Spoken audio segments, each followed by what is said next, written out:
One more step in the wrong direction, and the crossbows will release their arrows. If you open the wrong door, you'll end up in a river of mercury. It's almost impossible to get out of this place, but it is even more difficult to get here. No, this is not a location from an adventure movie, but a treasure hunter. This is a real giant tomb filled with traps and streams of toxic mercury. And it's not somewhere deep in the Amazon jungle or an unknown island.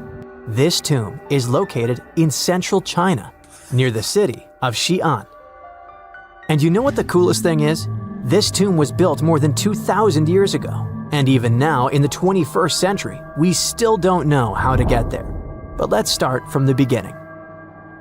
Many of you have probably heard of terracotta statues. Thousands of clay sculptures of people. Those statues were first found in 1974, when a group of peasants were digging decks near Xi'an. They found a detailed human-sized figure, and that was 1 out of 1,000. Each figure was made as realistic as possible. Each of them was unique and had its distinctive details. More than 50 years have passed, and scientists are still digging up these sculptures. The number has already exceeded 8,000. But what are they doing there? What is their purpose? Terracotta sculptures are kinda guarding the tomb of Emperor Qin Shi Huang.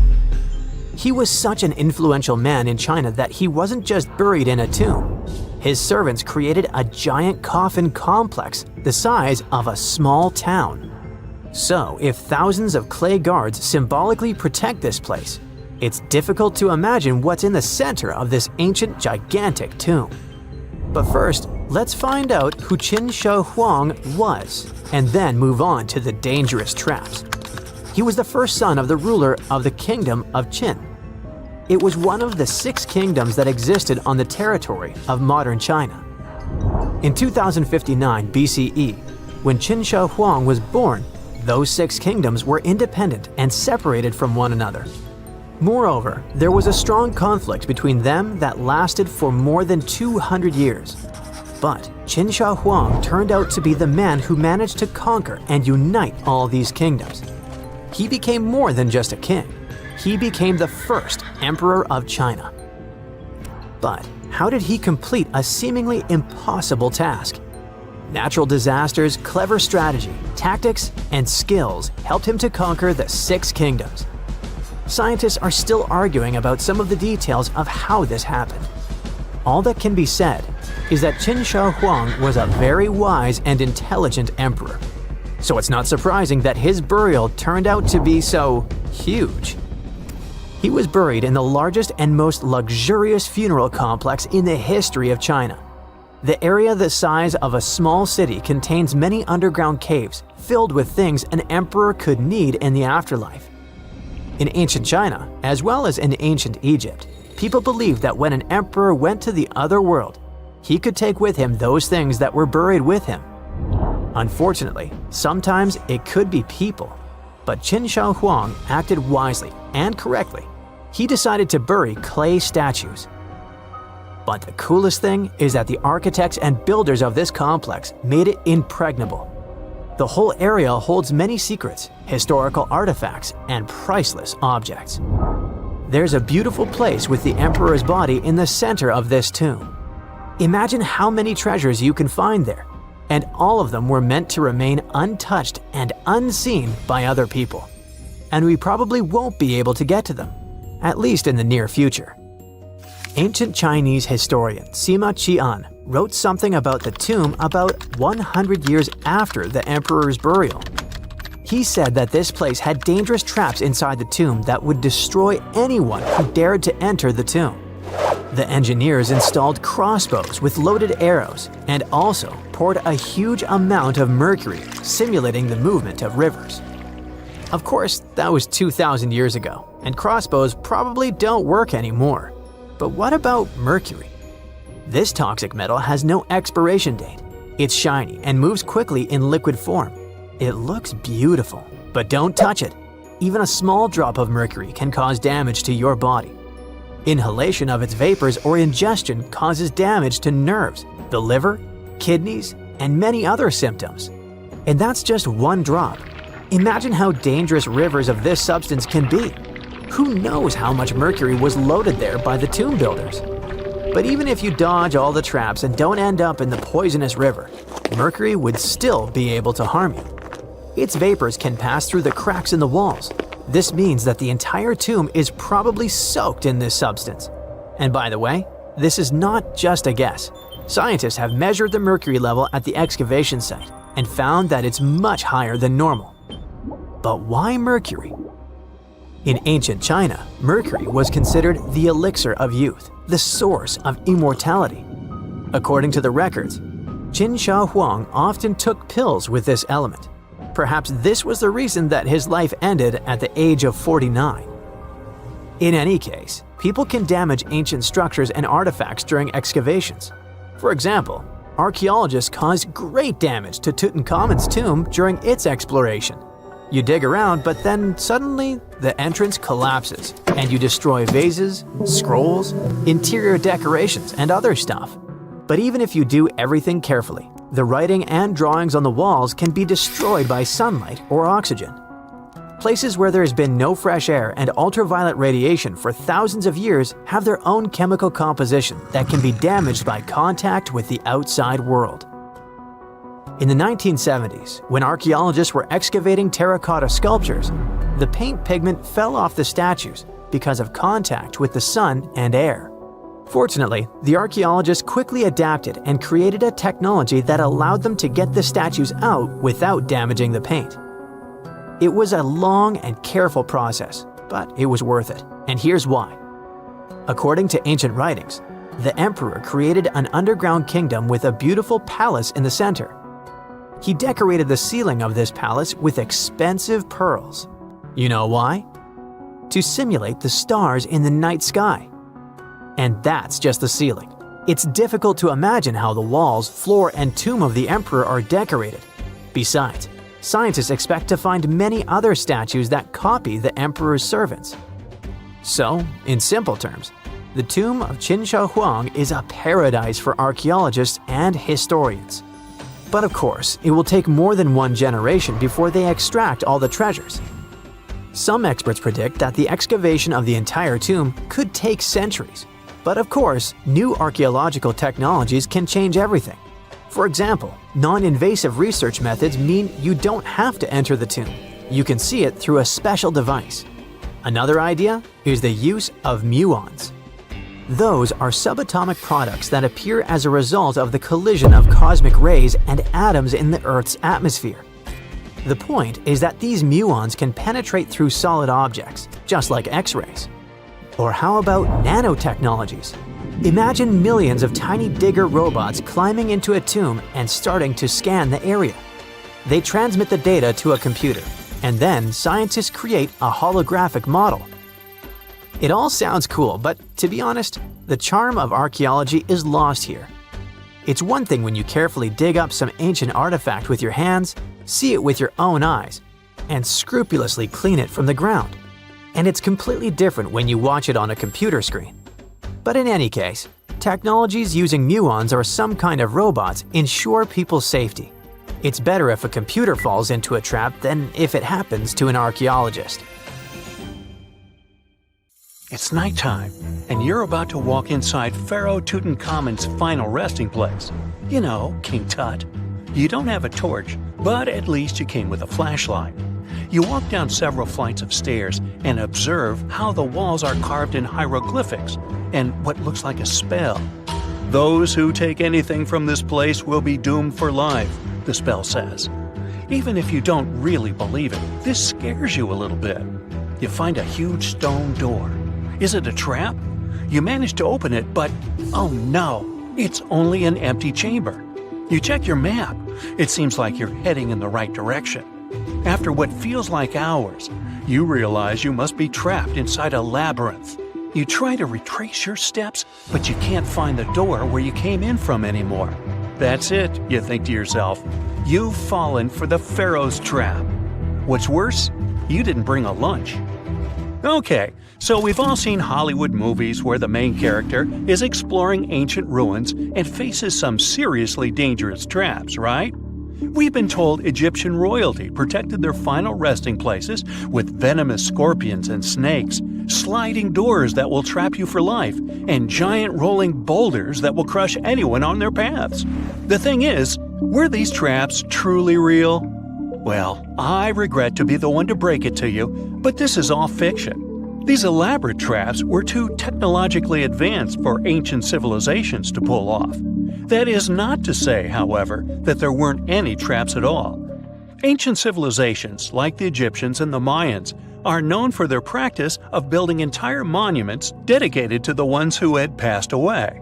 These structures would often reflect the position of person occupied in society. So, for the really important people, the VIPs of their times, massive monuments were built to host their bodies long after they were gone. Some of these civilizations believed that a person's life would continue on the other side of the veil. For that reason, a person would be buried together with the belongings of their current life. If they had a lot of money and power and stuff, that meant their resting places would be filled with riches and gold. Now imagine if you lived in ancient Egypt and you knew exactly where all the pharaohs' tombs were located and had heard rumors of the amount of wealth kept in these places. Maybe you would be tempted to go check it out, right? We're talking about large rooms filled from floor to ceiling with golden artifacts, jewels, and even money. I mean, it does sound tempting. And since there weren't any security guards protecting the entrance of these places, Egyptians needed to get creative as to how they would protect these riches. These old civilizations found some traps to be useful. A recurring one was building empty rooms inside the monument to confuse a burglar. Now let's take a look at Amenhotep III's final resting place as an example. It was built in the city of Luxor, in a spot also known as the Western Valley of the Kings. Two French engineers originally discovered the monument between 1905 and 1914 CE. The structure is huge and has more than 10 chambers, connected by long corridors and steep stairways. The King's Chamber is the most hidden one, and for an outsider to try and find it, they will probably enter a lot of empty rooms beforehand. Other pharaohs tried to protect their riches by commissioning monuments with false doors concealing pits that were up to 20 feet deep. This way, an unwarned and unwanted visitor would be surprised by the deep hole on their way to the king's resting chamber. Alongside false doors, pharaohs made sure to build labyrinth-style corridors and false walls. This way, robbers could take hours or days before they found the king's real chamber. As to pits with poisonous snakes on them, if there were any reptiles inside these monuments, they probably got inside on their own and would most likely not stay there for long. There is no way snakes would survive years and years without food inside these pits. So yes, another Hollywood-induced belief right there. If these traps seem boring to you, archaeologists did find an interesting deterrent in the final resting place of the Red Queen of Palenque in Mexico. Palenque was one of the most powerful Mayan cities in pre-Columbian Mexico, and the Red Queen was believed to be the grandmother of the last Mayan king, undoubtedly a person of immense importance to the empire. In her honor, a huge monument was built to keep her body after her passing. The discovery of the tomb itself was already thrilling. Archaeologists found an ancient monument when digging at the site back in 1994. The first thing they found was a room with a hidden door. Once they opened the door, they discovered a long corridor. Finally, at the end of this corridor was the Queen's chamber. The team of archaeologists was beyond excited to unearth this chamber with the mummy of the Queen herself still inside it. They found her to be accompanied by her pearls, jade shells, and expensive rocks. But as the team explored the remains, they saw something rather strange. The room was filled with a red-colored powder. Researchers knew that the color red was important to the Mayan people, and that much of their clothing and buildings were decorated with this color. But they didn't understand why the queen was buried with this unknown red substance. After they took a sample back with them for further analysis, they discovered that the red powder was cinnabar, a very dangerous mineral. This powder, when inhaled, can cause, shall we say, severe health damage to a person. The team concluded that this could only be a trap for anyone trying to steal her riches. Okay, so dangerous powders might have worked as the most intense traps we've seen until now. But perhaps the cheapest way to keep out unwanted visitors was to advertise spells written out all over the monument. We'd probably laugh at these today, but back in the day, they were more or less effective. Spells usually said that the person who took anything from that place would meet a tragic fate. Some spells said that robbers would lose their houses in big fires or terrible floods. Other spells said burglars would have incurable and undiagnosed health issues, but they weren't really enough to stop people from taking any gold. There are some stories surrounding how these spells might have been real. One of them is from the famous British Egyptologist Howard Carter, the one responsible for unearthing Pharaoh Tutankhamun's resting place in the 1920s. After months of unsuccessful digging, Carter discovered the tomb's existence by chance. He found the entrance to a stairway right beneath the soil where he had been searching all those months. With the help of a team, he cleared the piles of sand blocking the stairs and discovered a doorway.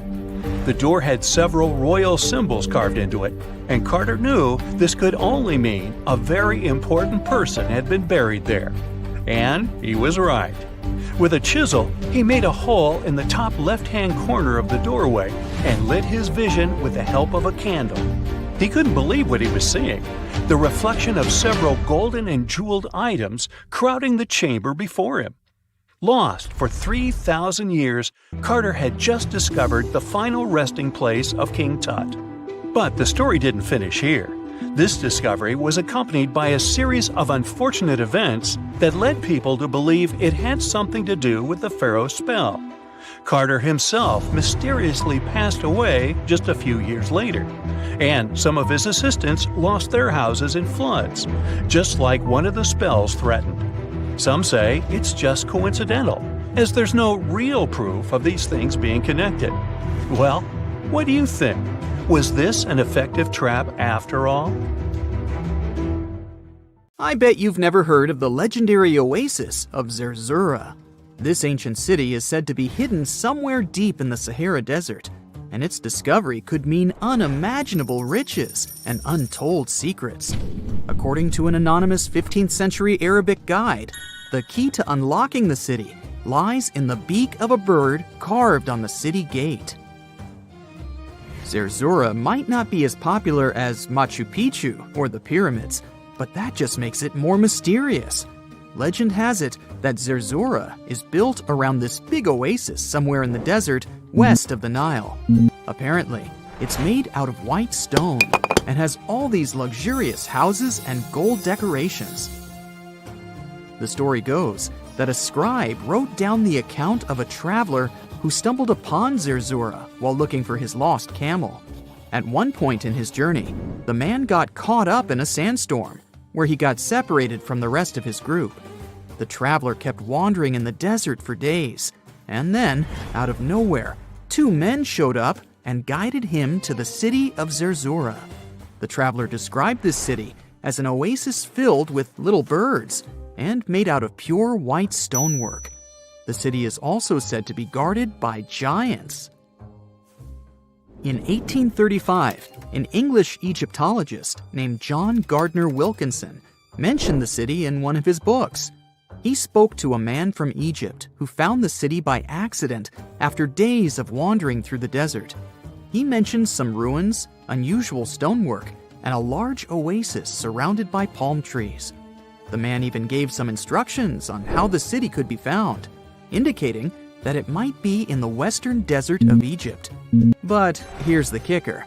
Even though a group of explorers went out to find Zerzura, they didn't succeed. At the same time, they did stumble upon a bunch of previously unknown oases. In the early 1900s, numerous expeditions were sent to find the city, including one with a fleet of Ford Model A trucks. But, alas, none were successful. Others say Zerzura did exist at one point, but not anymore. It's possible it was swallowed by the desert. It's believed that back in the day, the Sahara Desert was actually green. Scientists even found traces of ancient rivers that flowed through the area 100,000 years ago, creating green corridors across the desert. But Zerzura might have never been real to begin with. Maybe it only existed in the minds of people, a figment of their imagination as they were struggling in the African desert. For thousands of years, people have been obsessed with the hunt for another lost city, Atlantis. But if this place really existed, where on Earth, or under the sea, could it be? According to Plato, Atlantis was an actual place, and it was supposedly located somewhere in the Atlantic Ocean, near the Strait of Gibraltar. But how did this mythical city become synonymous with a perfect, paradise-like society? Well, you can thank Ignatius Donnelly for that. The American writer published a book in 1882 where he outlined 13 hypotheses about the existence of Atlantis. Donnelly truly believed that this lost city was where ancient humans lived in peace and joy for centuries. Donnelly even thought that Atlantis was the original source of many ancient civilizations around the world.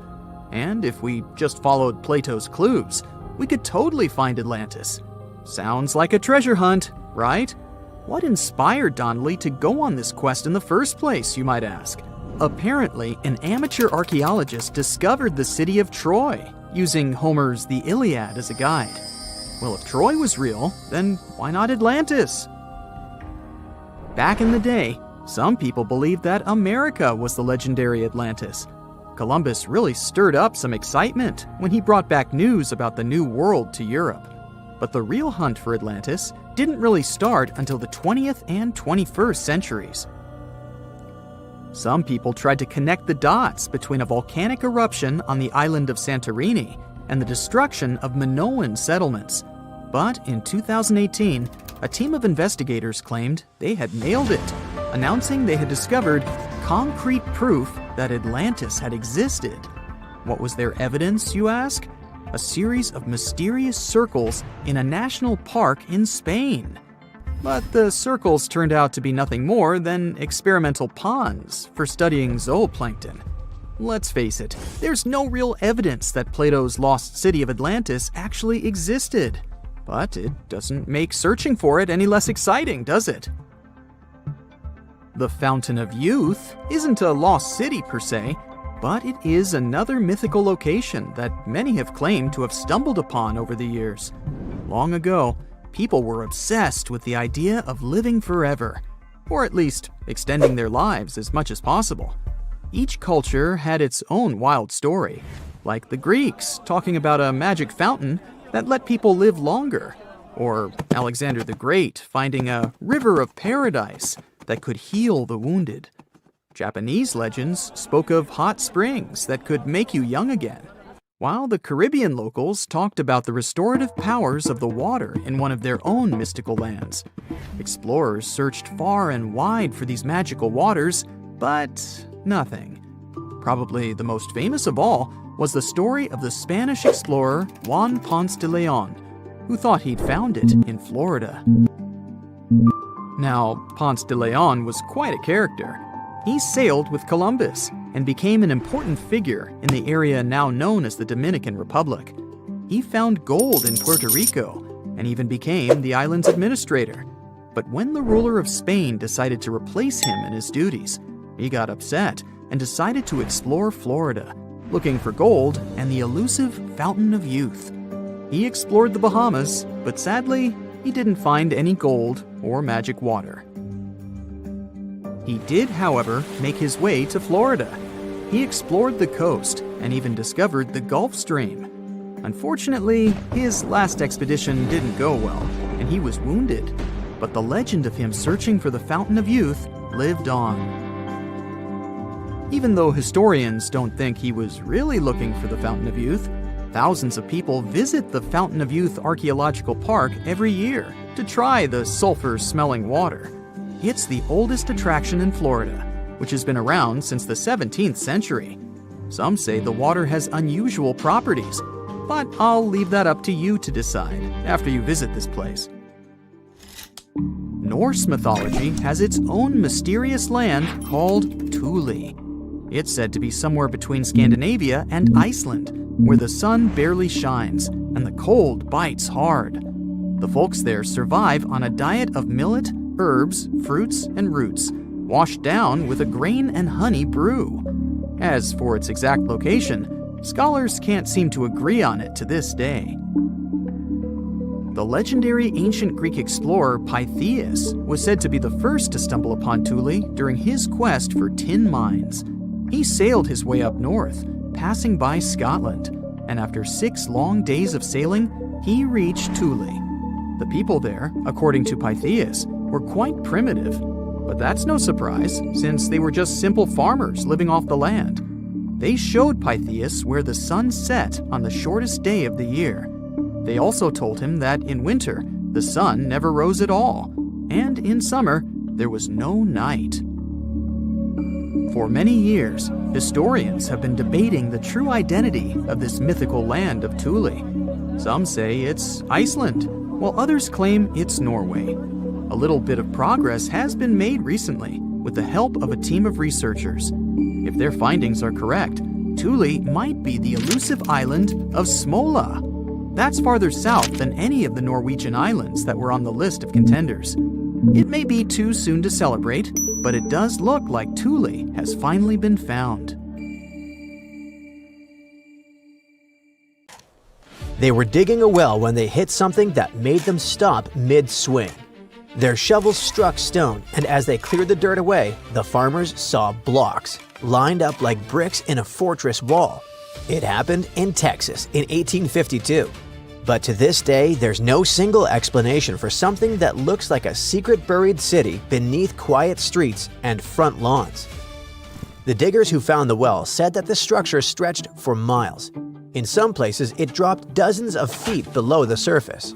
The stones looked strangely orderly, almost like someone had stacked them, and in certain places, the shapes even formed arches. Other sections looked like windows or steps climbing upward. Before long, people started calling it the Great Wall of Texas. And the story spread quickly. Farmers, builders, and curious locals all grabbed shovels and started digging around, hoping to figure out what it really was. And that's when they noticed that the blocks seemed separated by seams that looked suspiciously like mortar.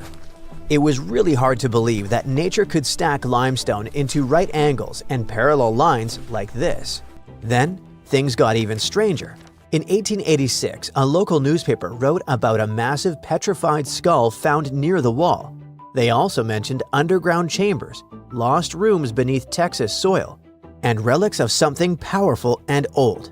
And then, almost as quickly as it appeared, the story vanished from print. There were no follow-up articles, no skull preserved in a museum, no official investigation that anyone could point to. It was as if the story had quietly slipped out of existence. People got even more intrigued and wanted to know if someone had suppressed all the info about the find on purpose. Someone suggested that some powerful institutions had quietly removed artifacts. Over time, theories piled up. Lost civilizations, ancient giants, even a North American counterpart to the Great Pyramid. But then, modern science stepped in with drilling rigs. Geologists drilled deep into the formation and pulled out samples of the rock. Then, they ran paleomagnetic tests. When rocks form, tiny magnetic minerals inside them line up with Earth's magnetic field at that moment, almost like microscopic compass needles frozen in place. If workers had cut these blocks somewhere else, maybe dug them out of a quarry, and then transported and assembled them into a wall, the magnetic patterns inside the rocks would have pointed in different directions. Each block would carry the signature of the place where it originally formed, but every sample had the same magnetic orientation, which means the stone formed exactly where it sits today. Researchers figured out the wall was made of rare limestone. This material can fracture in surprisingly straight lines as it hardens underground. Over long periods, erosion opens up those fractures, and they can look exactly like human-made walls.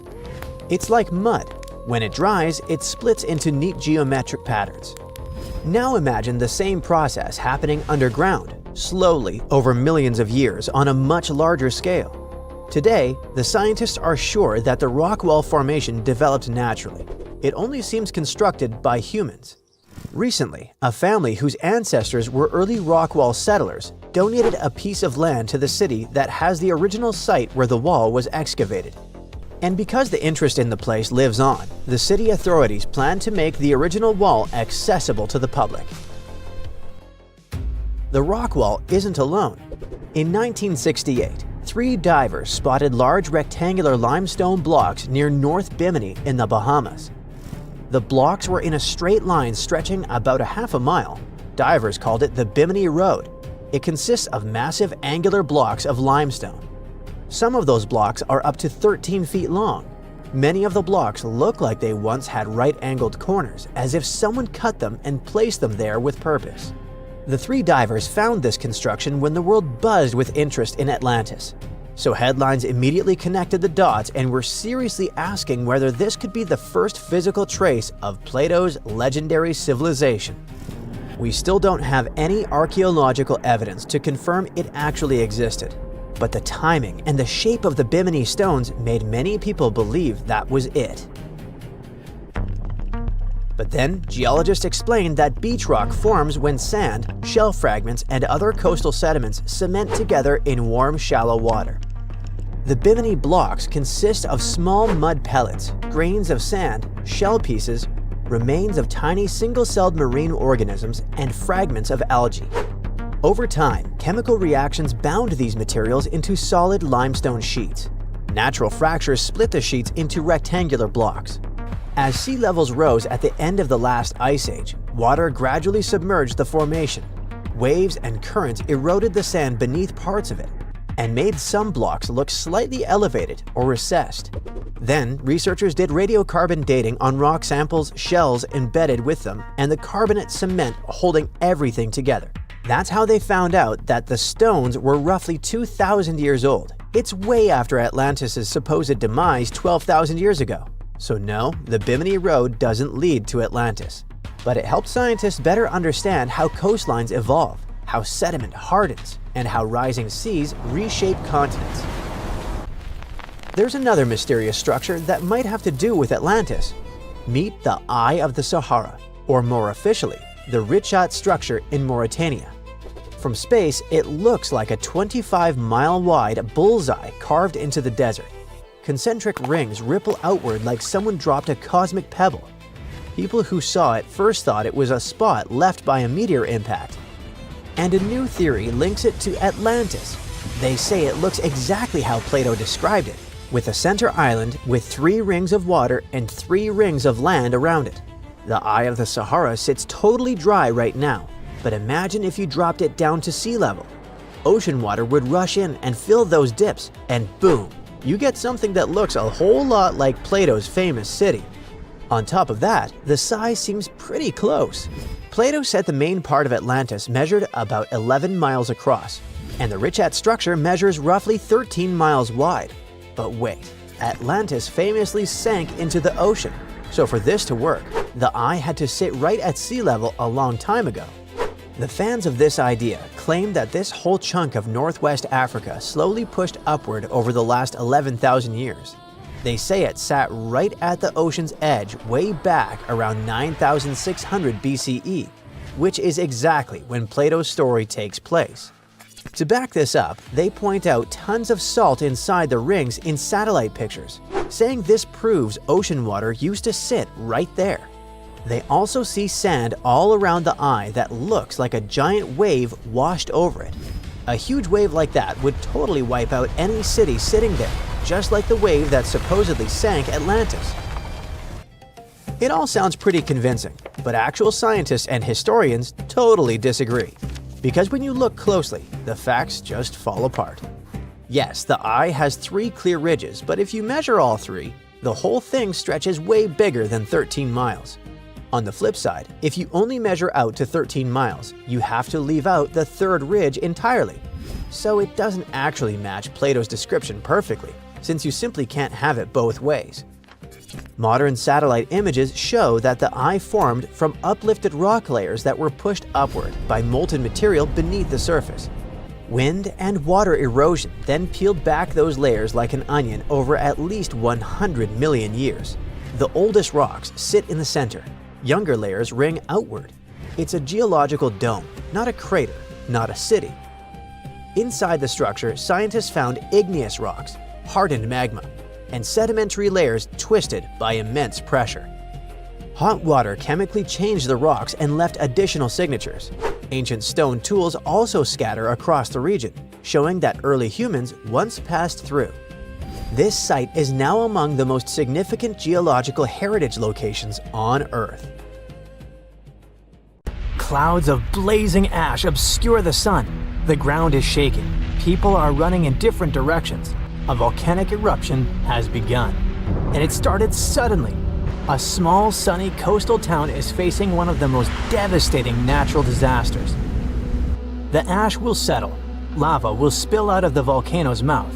And within a few hours, the ancient city of Pompeii will be in… Wait a minute! People get into cars and drive away. This is not Pompeii. This is a modern town. Huh? Is it possible for a city to get buried during an eruption today?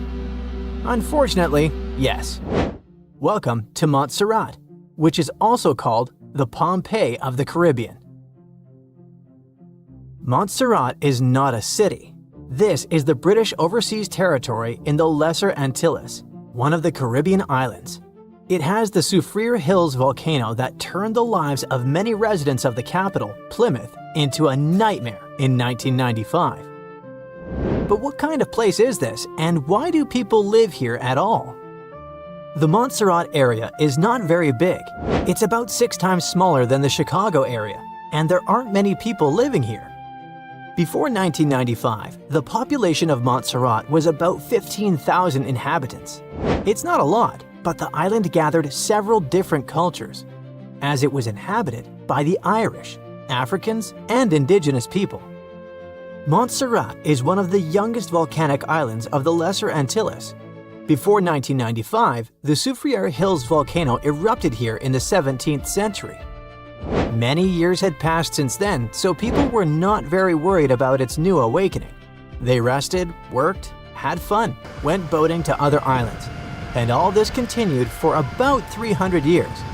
Then, the serene paradise life ended.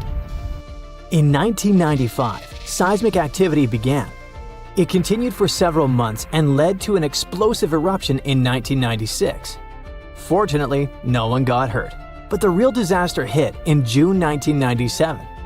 Something bad started happening at the top of the Soufriere Hills. At an altitude of about 3,000 feet, the volcano began spitting out ash clouds, rocks, and hot gas, releasing its boiling innards, which were rapidly falling down the steep slope. The locals were terrified. Some people had evacuated from the island by that time. They had to leave their homes and sail away, but some locals stayed and didn't survive. The pyroclastic flow destroyed many buildings, streets, and roads. In case you didn't know, the pyroclastic flow is a dense, thick mix of volcanic ash, lava, and hot gases that moves as an incandescent mass at high speed. It burns and destroys everything in its path. On that day, the pyroclastic flow was moving at 62 miles per hour, with its temperature reaching around 1470 degrees Fahrenheit. Imagine boiling water. Pretty hot, isn't it? And the temperature of that pyroclastic flow was almost 7 times higher. One part of the inhabitants of the island moved to its northern part, and the other migrated to the neighboring islands. Since then, Plymouth has become a ghost town. Thanks to the solidified magma, you can see buildings that seem to have particularly sunk through the ground or are stuck in textures.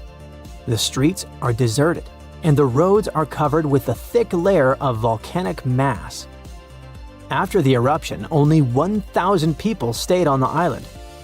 There are about 4,500 people living there now, all of them in the northern, safe part.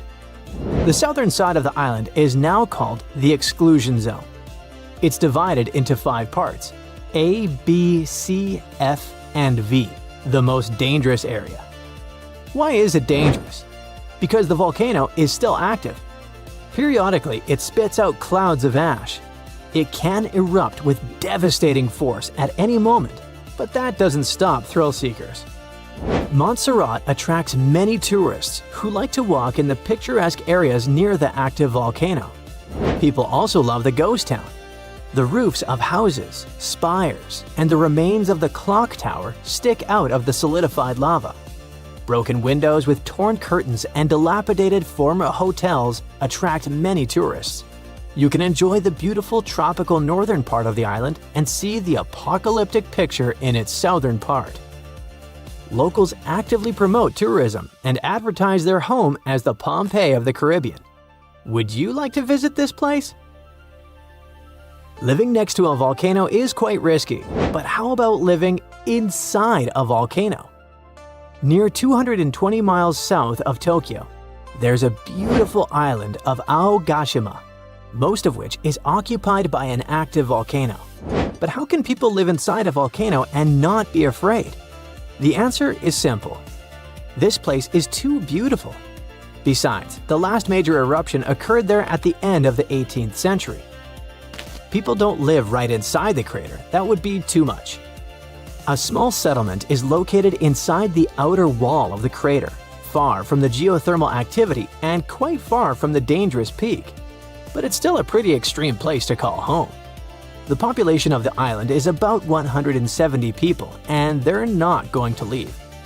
Here you can find only one shop, one post office, free camping, and a couple of guest houses and 3 bars. It sounds pretty cozy considering that all this is located in a green paradise. But in 1785, this paradise resembled Pompeii during the infamous catastrophe. According to stories and remaining records, the first tremors occurred on May 18 or so. It was a warning of the impending disaster. At that time, 327 residents lived in Aogashima. It's not known whether they attached importance to the small earthquake, but they continued to live peacefully for another couple of weeks. The volcano's activity increased. The disaster was inevitable, so evacuation from the island began on June 4. Unfortunately, it was too late. There were earthquakes, terrible roars, and streams of hot lava that covered trees, roads, and houses. Many didn't survive that day. And still, the descendants of those who escaped from the island that day now reside in Aogashima. Aren't they afraid of another eruption? They look at this situation differently. Nothing can stop nature, so there's no point in resisting. And if there's no eruption, then it's better to enjoy the picturesque views and the relaxed rhythm of the island. Few people live there, and there's almost no urban entertainment, but still, you can find what to do. In the afternoon, you can walk along the Green Mountain Range and enjoy the view of the Philippine Sea. You will feel one with nature, beautiful birds, the warm sun, and the physical exertion of the trip. It will all charge you with energy and inspiration.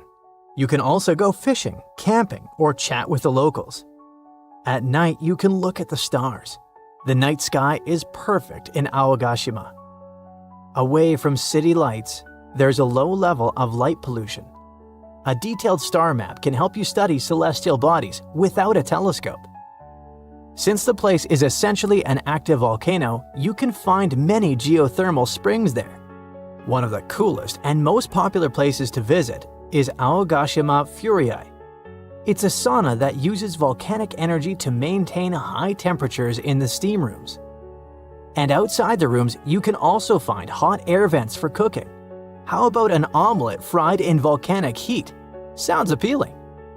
Of course, it's quite difficult to get to this place since Aogashima is a very remote island. You first need to get to the nearest larger island, Hachichojima. There are regular flights to it directly from Tokyo. You can also choose a more romantic trip and take an overnight ferry. It's only 2.5 hours by boat between Hachichojima and Aogashima. But if you've spent enough money, you can pay for a helicopter trip and spend a mere 20 minutes to get there. It wouldn't be surprising if you wanted to stay on the island forever after visiting it for the first time. A measured life in nature or the bustle of the concrete jungle? Which one would you choose? But don't forget that at any moment you can feel the ground tremble. But let's hope there won't be any eruptions soon. So, you've probably heard of the mythical city of Atlantis.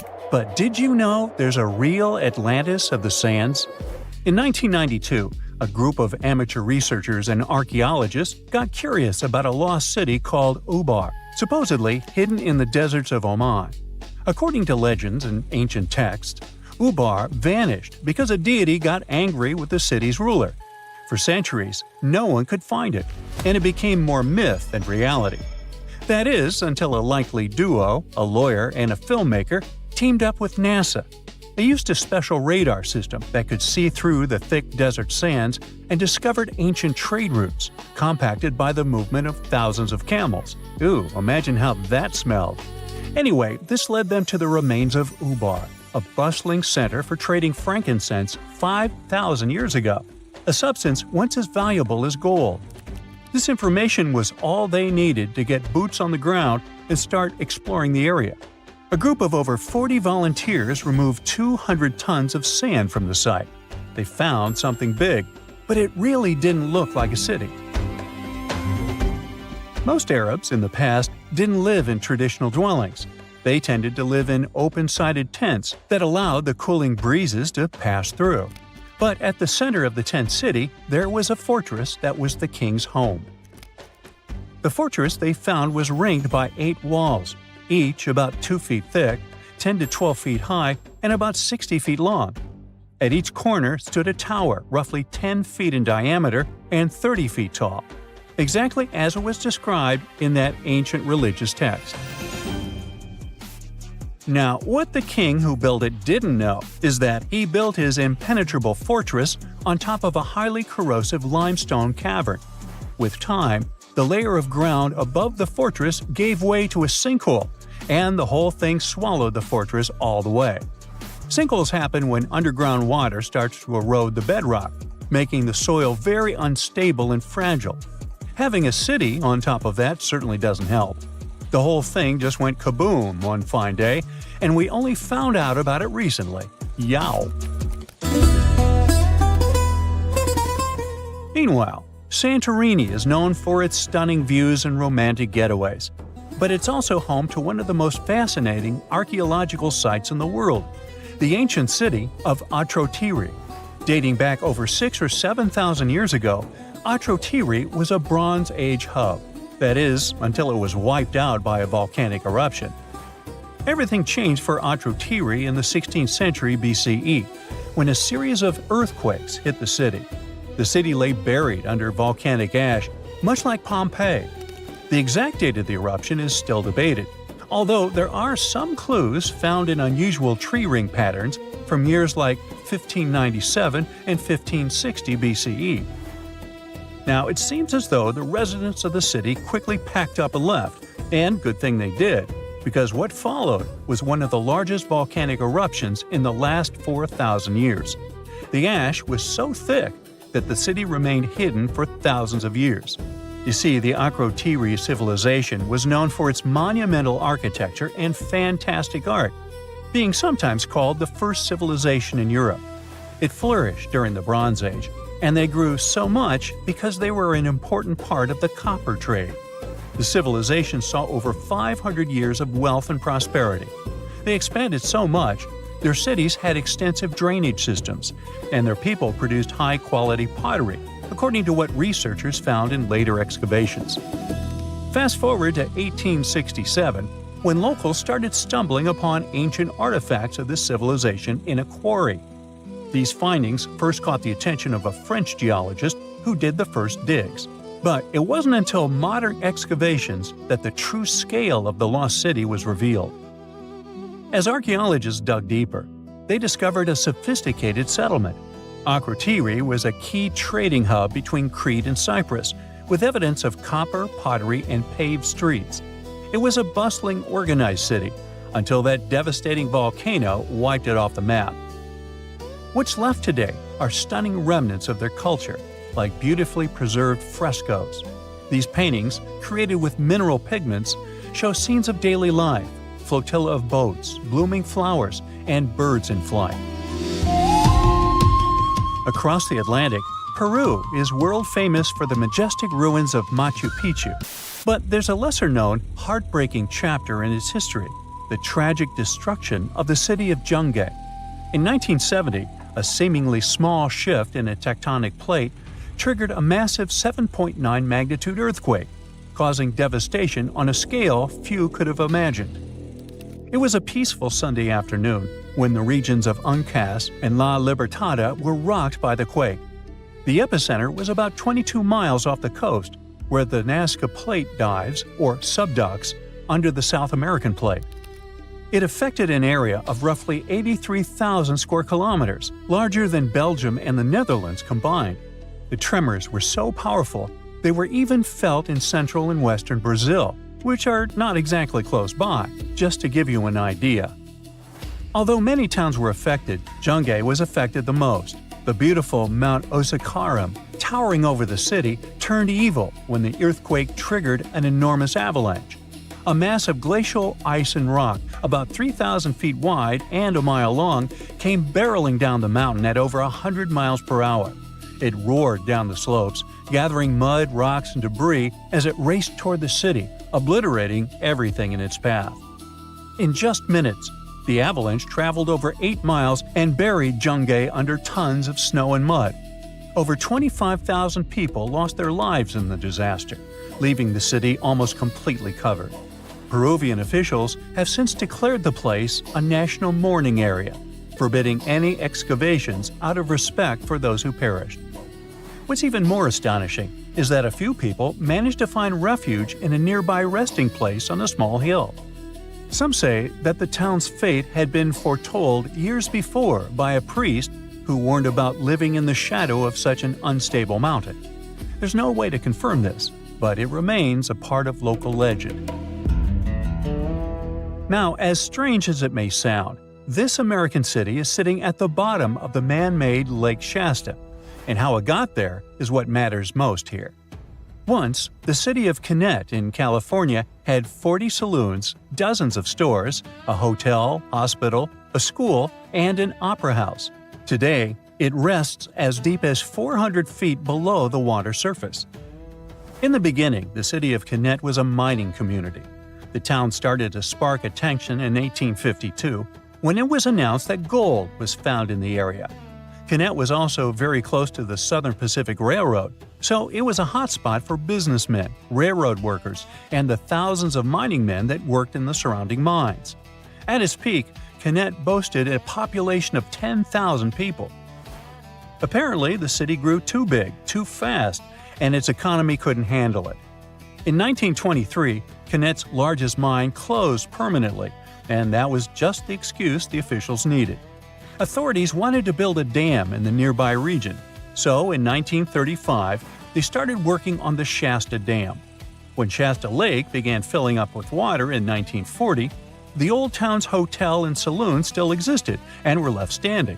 Today, all of its remaining structure sits in the deepest part of Shasta Lake. Now, here's the craziest part. During a recent California drought, some parts of the town that were taken by the lake's water started to reveal itself. After almost a century underwater, old bridges, train trestles, tunnels, and the town's foundations started to pop out of the lake's muddy depths. They finally did it. After 300 years of searching, archaeologists pinned down the location of the lost land of the white jaguar, the city of Maya, hidden in the wild jungles of Mexico. It all kicked off back in the 1500s with the Lacandon Maya. These guys were some super tough survivors who just didn't quit. When their main capital, Lacamtun, fell to the Spanish in 1586, most people would have called it game over. But not the Lacandon. Nope, they packed up, headed deeper into the rainforest, and built their last stronghold, Sacbalan. It was a hidden fortress of stone temples, twisty jungle trails, and howler monkeys acting like noisy little guards. For over 100 years, the Lacandon managed to keep their traditions alive there, far from European control. Then, in 1695, history came crashing in. a Spanish friar named Diego de Ribas stumbled into Sacbalan. And yeah, that was basically the beginning of the end. Soon after, the Spanish took over. By 1721, the Maya had abandoned Sacbalan. The jungle didn't waste time. It swallowed the place whole, with roots tearing into walls and vines smothering plazas. The city didn't just disappear, it got eaten alive. For the next 300 years, Sacbalan turned into more of a myth than a memory. A name archaeologists and explorers would whisper, secretly hoping to find it one day. Plenty of expeditions tried to track it down, but the rainforest is sneaky. Every path looks identical, maps fall apart in the humidity, and even GPS can't cut through the thick green ceiling. It was like looking for a needle in a haystack, except the haystack was alive, covered in thorns, and yeah, crawling with jaguars that would happily make you lunch. So how did the scientists crack the mystery? One word: a letter from the 17th century. The letter by Diego de Ribas described all the routes, rivers, and trails leading to Sacbalan. It showed in every detail the journey of the soldiers who walked 4 days to the Lakuntun River after leaving Sacbalan. Then they sailed for 2 days and arrived at the church El Encuentro de Cristo, left their canoes, and continued on foot to Lake Petén Itzá in Guatemala. This was already detailed enough, but the scientists needed to pinpoint the exact location with geographic information systems. They took into account vegetation layers and how much each person was carrying to map an approximate range where Sacbalan should be. They fed this information to GIS and calculated where the city should be. And bingo, it worked. Archaeologists traveled through the jungle and found stone temples rising like broken teeth from the earth. There were also some tools and ceramics, and a Spanish church right in the middle of the ruins. The discovery isn't just about cool ruins, it rewrites history. For decades, people assumed the Lacandons simply scattered after Lakamtun fell, but Sacbalan proves they regrouped, fought, and preserved their culture for over a century more. It's like discovering the final chapter of a book we thought ended too soon. There's also irony here. The Spanish friar who revealed Sacbalan helped doom it. Yet his letter, centuries later, also helped save its memory. Today, the ruins sit inside a biosphere reserve, protected by the same jungle that once hid them. Tourists can't just waltz in. It's raw, tangled, alive. The city breathes again, but on its own terms. Scientists just uncovered another lost city, buried under the thick jungles of Mexico. It had been hiding there for 600 years. The place is called Gengola, and it's massive, about 360 hectares with more than 1,100 buildings, 2.5 miles of defensive walls, its own network of roads, and a super organized city plan. Because it was so deep in the jungle, you'd never realize how huge it really was unless you spent years hiking through it. But modern tech swooped in to save the day, using LiDAR, a kind of laser scanning tool. Researchers flew over the site, and in just 2 hours, they had a full 3D map of the entire city. Gengola was built sometime between 1350 and 1521, back in pre-Columbian times, and it used to be buzzing with life. It was a major hub for the Zapotec people, who had been around in the region since about 600 BCE. Families there lived in homes with big central patios surrounded by rooms, and as they got new members, they just add more rooms and stretch their houses out. They even used the mountains around them as natural walls and channeled mountain water for drainage. A lot of their buildings are still standing, which is wild considering how much time has passed. By the late 1400s, the Zapotec were real powerhouses along the Pacific coast. They even fought off the Aztecs, who were constantly trying to expand. At Gengola, they survived a brutal 7-month siege. But even though hiding in the mountains kept them safe, it wasn't perfect. They didn't have enough fresh water or farmland to feed everyone. Just 12 miles away, the smaller city of Tehuantepec had what they needed: So the Zapotec moved there right before the Spanish arrived in 1521. What the scientists have seen so far is just scratching the surface. That LiDAR scan revealed more than 1,000 buildings, and archaeologists are planning years of research to figure it all out. Instead of digging everything up and risking damage, they'll use advanced scanning tech to keep studying the city safely. Alright, now let's hop across the world to Egypt, where archaeologists stumbled on a whole lost city called Imet, tucked away in the eastern Nile Delta. The place was buried under layers of mud, water, and time, hiding in a swamp that's been shifting and changing for thousands of years. Scientists first noticed it from way up high in faint little clusters of mud brick foundations in satellite images. The shapes looked shaky and ghost-like, but too neat to be natural. So they followed the patterns down on the ground, started digging, and the city started coming back to life. They found multi-story tower houses, basically mini skyscrapers of the ancient world. They had multiple floors, thick foundations, and could handle some serious weight. That kind of vertical living is super rare in Egypt, especially outside the Nile Delta. It showed that people in Imet weren't just spreading across the land, but stacking upward, which means the city was packed, carefully planned, and way more urban than anyone thought for that time. And it wasn't just fancy housing either. Archaeologists also uncovered a grain processing center with paved work areas, animal pens, and organized spaces for food production. Clearly, this was a city with a real economy running behind it. Not far from there, they spotted a ceremonial road that once led to a temple for Wadjet, Imet's patron deity. But later on, other buildings got plunked down over the road, which shows that Wadjet's worship faded over time. Still, the ruins coughed up some amazing relics, a green faience little funerary figurine, and a stela showing Harpocrates perched on crocodiles and gripping snakes. He was the Greek spin on Horus, deity of silence, secrets, and the newborn sun. And there was even a bronze sistrum, an ancient Egyptian musical instrument decorated with twin heads of Hathor.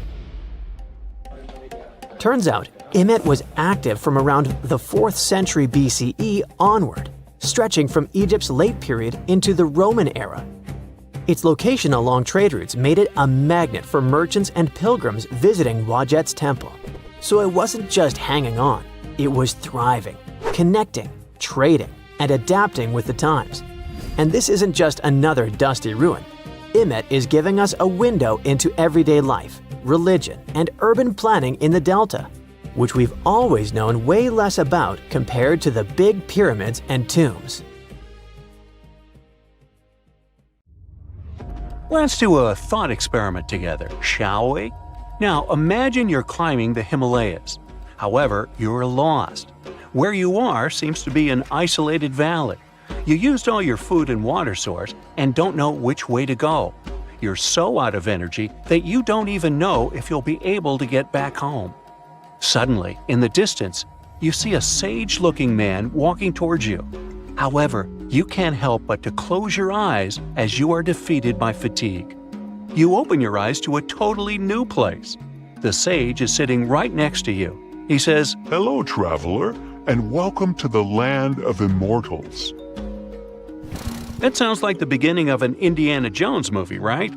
But what if I told you that such a place actually is said to exist, according to some legends, beliefs, and ancient texts? Indian Tibetan texts mention a place called Gyangai, also known as Shambhala or Shangri-La, depending on different cultures. This legendary city is the home of immortal beings and is a land of spiritual enlightenment. Take one of its names, Shambhala, for example. It literally means the source of happiness in the Sanskrit language. So, accordingly, you would expect this celestial kingdom to be surrounded by all things of great beauty and wonder, with gardens and other mighty and majestic structures. The ancient beliefs and myths state that when you enter Gyangai, you will immediately be reminded of the structure of a lotus flower with 8 petals. The place is surrounded by mountains covered with snow. It has beautiful waterfalls, crowning into a pure and divine lake, and its water has extremely strong therapeutic powers. The whole place is illuminated by milky white light at all times, and this is neither due to the sun nor the moon. There are also phosphoric plants that can give desired light on voice commands. 100 types of other delightful flowers keep blooming all year round in its gardens, in addition to countless trees where delicious fruits grow. But one tree is known to be the most special one, and that is the tree of immortality, or the tree of life. Described as a shimmering crystal, it stands at the center of Gyanganj and unites the skies, the earth, and the underworld. The fruits of it resemble an abstract form of Sri Yantra, a mystical diagram used in Hinduism, which consists of 9 interlocking triangles. However, nobody is allowed to take these fruits out of Gyanganj itself. The only way to do it is if you get permission from the inhabitants of the city. This brings us to the question of who lives in this magical and mystical city. According to the legends, Gyanganj is inhabited by a great number of advanced masters, or in other words, sages, who subtly guide the destiny of the world through meditation. They are eternal beings who are not affected by any human desires or sorrows. Their duty is to protect the spiritual teachings of the world and work for the good of humanity, as well as all conscious beings. It's also believed that during a time of great chaos in the world, the 25th ruler of this Gyanganj will appear among them to lead the planet to a better future. These sages and eternal beings who live there are somehow also the protectors of Gyanganj. So, if you were thinking of just casually walking into this place with a map in your hands, sorry to inform you, but that's not happening. First of all, no one really knows where exactly Gyanganj is. Some people believe it's in a remote valley in the Himalayas. Some claim it's in a hidden cave. There are also people who think it's on a mountain range, and others suspect it's on a secluded plateau. So, the location of the city is a mystery, and seems like it will stay that way, since it is also said that the immortal sages who live in Gyanganj camouflage the valley from humans by creating some kind of an energy field. So, Google Maps can't help you with it either. That's why some even suggest, including the Dalai Lama, that it exists in a different plane of reality altogether. In some of the ancient texts, there are actually a few instructions on how to access Gyanganj. However, the directions are said to be incomprehensible, the way I get sometimes. But let's pretend for a second that you did crack the instructions, and the immortal beings living there were willing to grant you entrance. Unfortunately, you still might not be able to enter this cosmic city, and here's why. It is believed that only enlightened masters or sages who have a certain karmic connection with it will be able to reach there. So, what do the eternal beings of such a magical place do there? Remember, they have all the time in their hands. The ancient texts state that Gyanganj has a center and 16 areas that are all meant for 16 different sciences to be studied. These include solar sciences, universal planetary sciences, sciences related to time, the science of air, the science related to the sun and the moon, the science related to space, the science related to gravitational forces, and so on. What they all have in common is that to be able to learn them, you first need to have a very high understanding of energy. The level of courses that are studied is extremely advanced, and these teachings are still unknown even in these modern times. Each scientific system has different departments, and all these departments have their respective teachers. Since time doesn't work as we understand there, and immortality is possible, most of these teachers are hundreds or even thousands of years old. They can stay in their spiritual bodies, which appear like a mass of bright light, while their physical bodies remain separate. What a school, huh? It almost makes Hogwarts seem boring. And does anybody actually graduate from there? Of course, all these stories and mysteries about Gyanganj have attracted many people from all around the world. Countless attempts to find this land of immortality and spiritual awakening have been made by mountaineers and trekkers, including President Franklin Roosevelt himself. But as you might have guessed, they led to nothing. Still, there were a few people, like renowned spiritual leaders, sages, and adventure seekers, who claimed they had visited it. One of them was Sri Gopinath Kaviraj, a celebrated scholar who was the first person in modern times to have allegedly found the place. After his supposed visit to Gyanganj, he wrote a book about it and made the place popular in modern culture. Upon reading his book, many other enthusiastic foreign scholars rushed into Tibet to learn more about it, as well as try to find it. Another person who claimed to have been there was a mountaineer who got lost in the Himalayas. According to his story, after getting lost, he was feeling hungry, so he accidentally consumed poison mushrooms. Feeling completely disoriented by them, he stumbled upon a mountain with a gap, which was covered by fog. Then he fell inside. After getting back up to his feet, he realized that he was surrounded by people dressed in strange clothes who tended to his wounds. After he was fully healed, they escorted him out of the city. Then there was the spiritual leader, Guru Saikaka, who revealed to the world about his not one but many visits to Gyanganj. As per his narration, he claimed to go there, seeking spiritual and immortal teachings. He stated that a sage escorted him into the city every time he visited the place.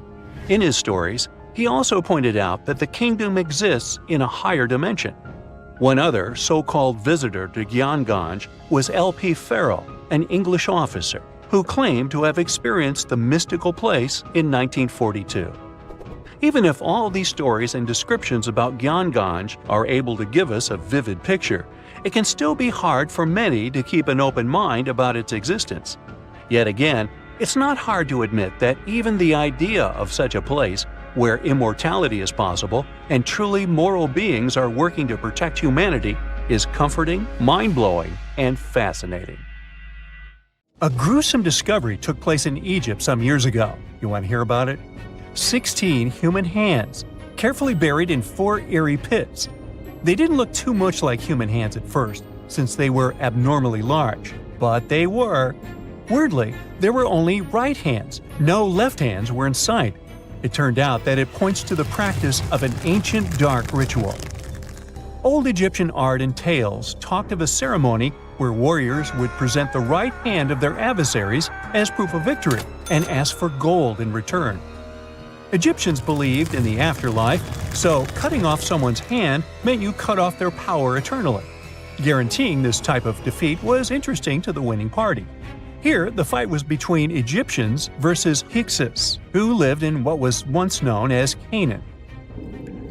Egypt has always been the center of some history-changing findings, and some time ago, this papyrus was found.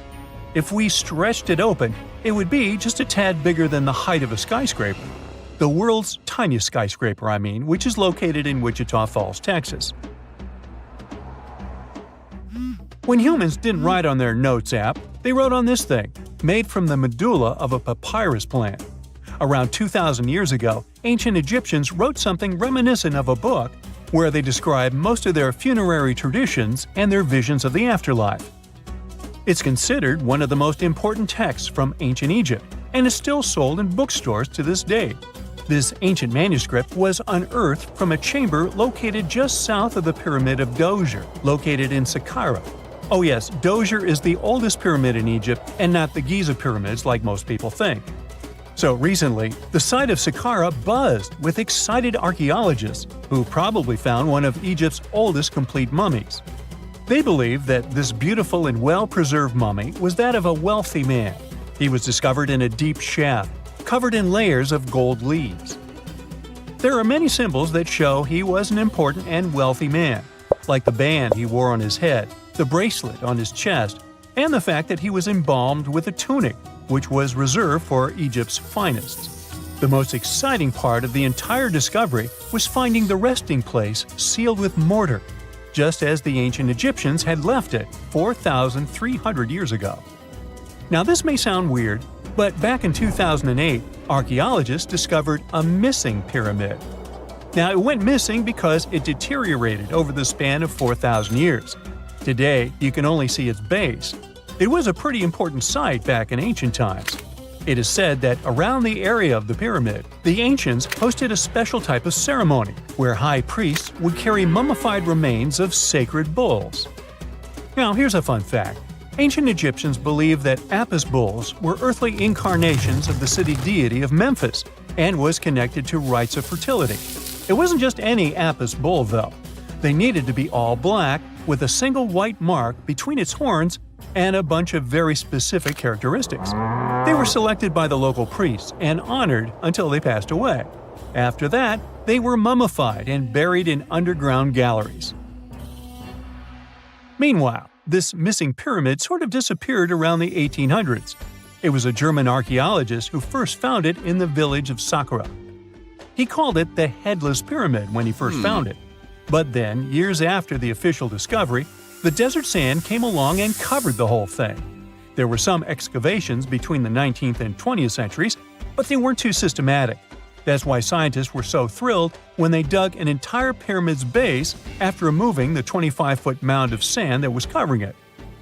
Oh, and it turns out American archaeologists are excavating a cemetery in Egypt that could contain over 1 million mummified bodies. So far, archaeologists have dug around 1,700 mummies. One of the main differences from other classic Egyptian mummies is that these people weren't kings and pharaohs. They were commoners that most likely lived about 1,500 years ago, when Egypt was controlled by the Roman and Byzantine empires. The name of the cemetery is cool, though, the Way of the Water Buffalo, just in case you want to check it out on your next trip. Other than bulls and buffaloes, ancient Egyptians also liked baboons. Are you seeing a pattern here? In the beginning of the 20th century, archaeologists discovered a site filled with mummified baboons in a place called, guess what? The Valley of Monkeys. An animal wouldn't have been mummified if it wasn't considered important. Certain animals were more important than others, since they were linked to specific deities. Jackals were connected to Anubis, the ancient god of the afterlife, and cats were likened to the female deity Bastet. Baboons were a pretty big deal, since they were believed to be connected to Thoth, the deity of wisdom and advisor to Ra, one of Egypt's supreme deities. The archaeologists who studied these animals weren't too happy. They think these baboons were kept inside and were deprived of sunlight for most of their lives. They had extreme vitamin D deficiencies and they were poorly fed. Maybe Thoth got angry with these baboon keepers. Just a guess. Since there's never a boring day for archaeologists in Egypt, they also found human mummies with golden tongues. Since Egyptians were all about the afterlife, they believed that golden tongues might help a person speak once they pass to the other side. I mean, it's a long shot, but hey, why not? Some of these mummies were placed in wooden coffins with goods, such as necklaces, pottery, golden artifacts in the shape of lotus flowers and scarab beetles, and iPhones. Just kidding. A new temple was also unearthed recently in Egypt. Scientists believe it was dedicated to honor Zeus Cassios. That deity would be a cross between Zeus, the almighty Greek deity of the sky, and Mount Cassios. While digging around the Sinai Peninsula in Egypt, archaeologists spotted 2 pink granite columns poking out of the ground, and bingo. They believe these columns represented the temple's front gate and collapsed during an earthquake many years ago. And speaking of deities, there weren't only super serious deities. Recently, scientists unearthed a golden ring in a city south of Cairo.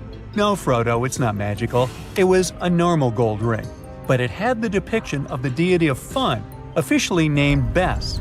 This deity is often described in sacred texts as a happy chubby dwarf. Today, many tattoos we get are sorta deprived of any sense and are made of aesthetic purposes only. In ancient Egypt, though, women would get tattoos as a token of protection for childbirth. That's what scientists think, at least. Around the Nile region, scientists found some mummies that had well-preserved tattoos, which is a rarity since the skin deteriorates so easily. 2 of these women tattooed their lower backs, and the drawings were simple. They were mostly pictures, including that same chubby dwarf we just talked about, Bes. He also had a side hustle as the protector of women during childbirth. Now, would you believe me if I told you ancient Egyptians invented robots? No? Well, that's because that's not entirely true.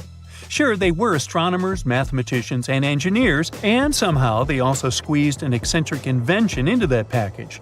An automated deity some scientists called Hathor. This wooden statue had been in the Metropolitan Museum of Art for years before someone noticed its secret. With the help of an X-ray machine, specialists discovered a mechanical operating system inside it.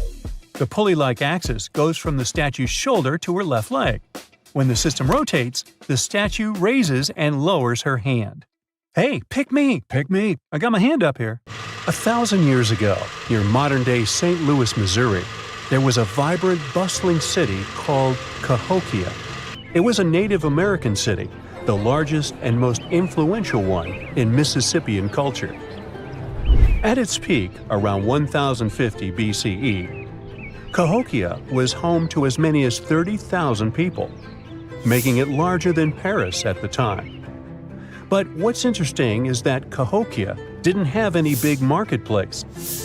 Usually trade was the backbone of any big city, yet this one stood out for archaeologists.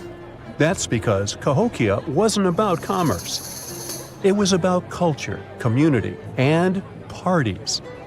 The people who lived there threw massive parties that would last for days. The city's grandest feature was its 50-acre plaza, surrounded by amazing earthen pyramids. This massive space could hold over 10,000 people. Imagine them all gathering there for festivities, dancing, drinking coffees and teas, feasting on deer, and betting on sports. The events were super lively. Cahokians would wear awesome costumes, style their hair in interesting ways, and decorate their bodies with tattoos. Athletes were playing a game called chunky, where they hurled spears at a rolling stone disc, competing to get as close as possible. The roar of the crowd filled the air, and performers showed off their skills. These celebrations were so wild, they left traces in history. After the parties ended, Cahokians cleaned up by tossing leftovers into pits. Archaeologists have uncovered these waste pits, and they were filled with food remains and pottery. One pit alone contained the remains of 2,000 deer, and that's from a single event. They also found traces of yaupon holly, a caffeinated plant that was traded from hundreds of miles away. This just shows how much effort and thought Cahokians put in their celebrations. Would you like to live in a city like this?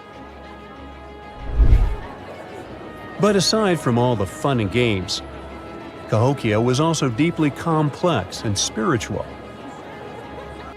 The city was built on a landscape that mixed dry land with swampy patches. Many people believe that this symbolized the connection between the world of the living and the dead. The people of Cahokia saw their city as a bridge between these two realms. They built earthen mounds, both for ceremonies and rituals, and as construction support. These mounds rose from the swampy areas. Meanwhile, people settled in the drier spots. Elevated pathways connected these neighborhoods, creating a physical link between life and death. Isn't it sad that some ancient metropolises that rival modern cities in scale just disappeared? Cahokia's story came to a quiet end around 1350 CE, when the city was abandoned, all due to changes in environments and weather, floods, and other problems. But the influence of Cahokia was so big, it spread to distant places. Some of their traditions, like chunky and yaupon tea, have survived in native communities to this day. Today, Cahokia is a UNESCO World Heritage Site, and it's not the only megacity we lost. About 5,000 years ago, people in the Indus Valley built some of the world's first cities. Mohenjo-Daro was an ancient city in what is now Pakistan. The city was built around 2500 BCE, and back then, it was a thriving hub of the Indus civilization. Sure, it was much smaller than modern cities, but it was quite huge at the time, around 40,000 inhabitants. It looks like the locals were crazily strict and disciplined people. The city's planning and organization were incredible. It was laid out in a grid pattern. Streets and important buildings aligned along the north-south axis, probably to match the movement of the sun and moon. They also built one of the most advanced systems for water and waste management of their time. The city had about 700 wells. Nearly every house had its own. Most homes also had private bathrooms with drainages and even underground sewers. This shows how skilled these people were at staying clean.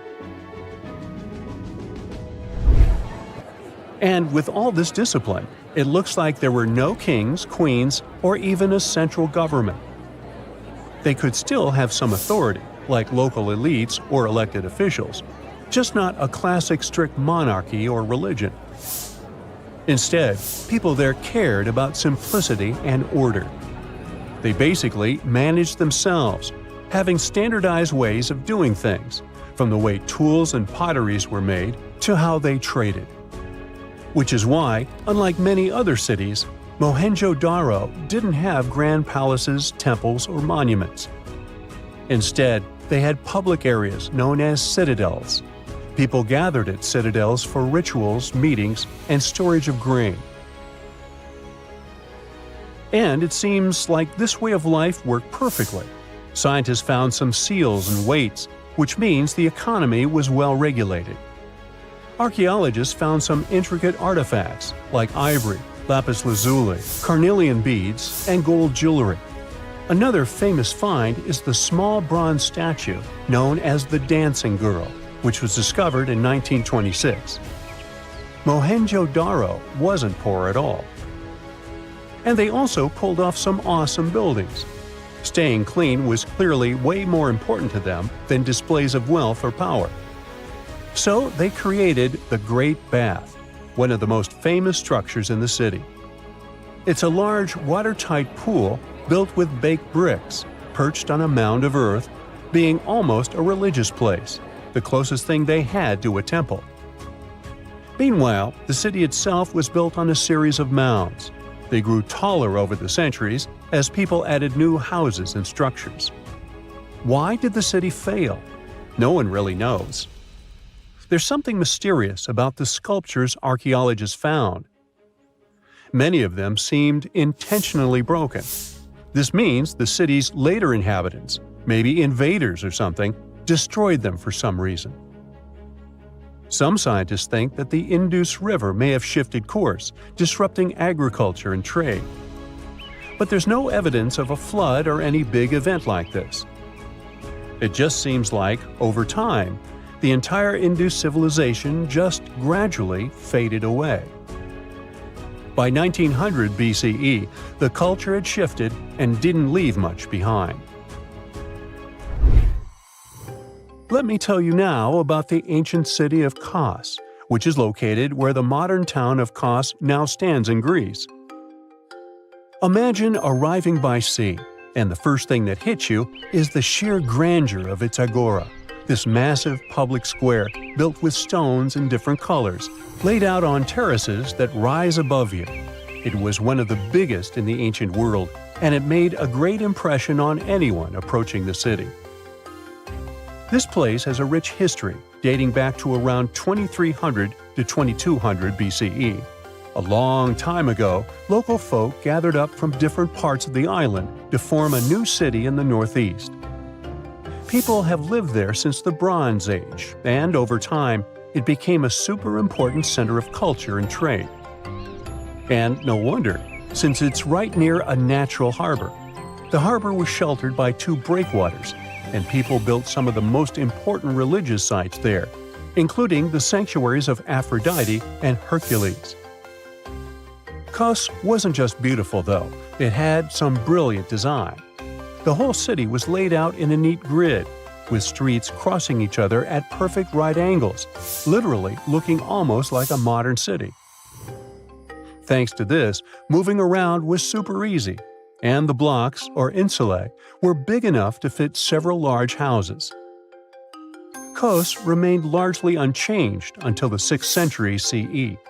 Over time, it started gradually shrinking in size, confined within the walls of what is now the Chora neighborhood. Meanwhile, Palmyra was an ancient city built around a beautiful oasis sometime around the 3rd millennium BCE. Originally known as Tadmor, this city flourished as a major stop on the Silk Road, linking the Near East with Asia. It was a thriving center of trade and culture. They had a marketplace, assembly buildings, grand gates. In other words, this place was bustling with life. The city has been through many hands throughout its history, from the Byzantine to Arab caliphates, which is probably why it had some awesome architecture. An interesting blend of Greco-Roman, Persian, and Arabic vibes. The Temple of Bel, the Great Colonnade, and a Roman-style theater. But, like all the others, it decayed over time. Palmyra's importance faded, and by the early 1400s, it had been largely destroyed. But at least its ruins remain. Right now, they're a UNESCO World Heritage Site. For over 3,000 years, no one knew this place even existed. And then, out of nowhere, archaeologists digging near Alexandria uncovered something absolutely shocking: a forgotten Egyptian city. This place is buried under Greek ruins, hiding secrets that could rewrite the history of pharaohs and their armies. And one of the artifacts, which looks like a simple wine jug, changed everything. We thought that we already placed all the important parts on the map of ancient Egypt: pyramids, Thebes, Luxor, Alexandria. But nope, the map just got an update. The new city was a big deal, and it's about 3,400 years old. It's just been discovered at the site called Kom el Nugus. This place is located west of Alexandria and tucked between the Mediterranean and a saltwater lake called Lake Mariut. This discovery raised a few eyebrows. Scientists thought that this place used to be empty and that it was only settled by the Greeks in about 332 BCE. But it turns out that people lived in Kom el Nugus way before that. When archaeologists were digging through Greek ruins, they started noticing something unexpected: mud brick walls. Yep, you know, the pyramid type. That's the kind Egyptians built during the New Kingdom. These mud bricks were made from mud, clay, sand, and straw. These ingredients were mixed with water and dried in the sun, not baked.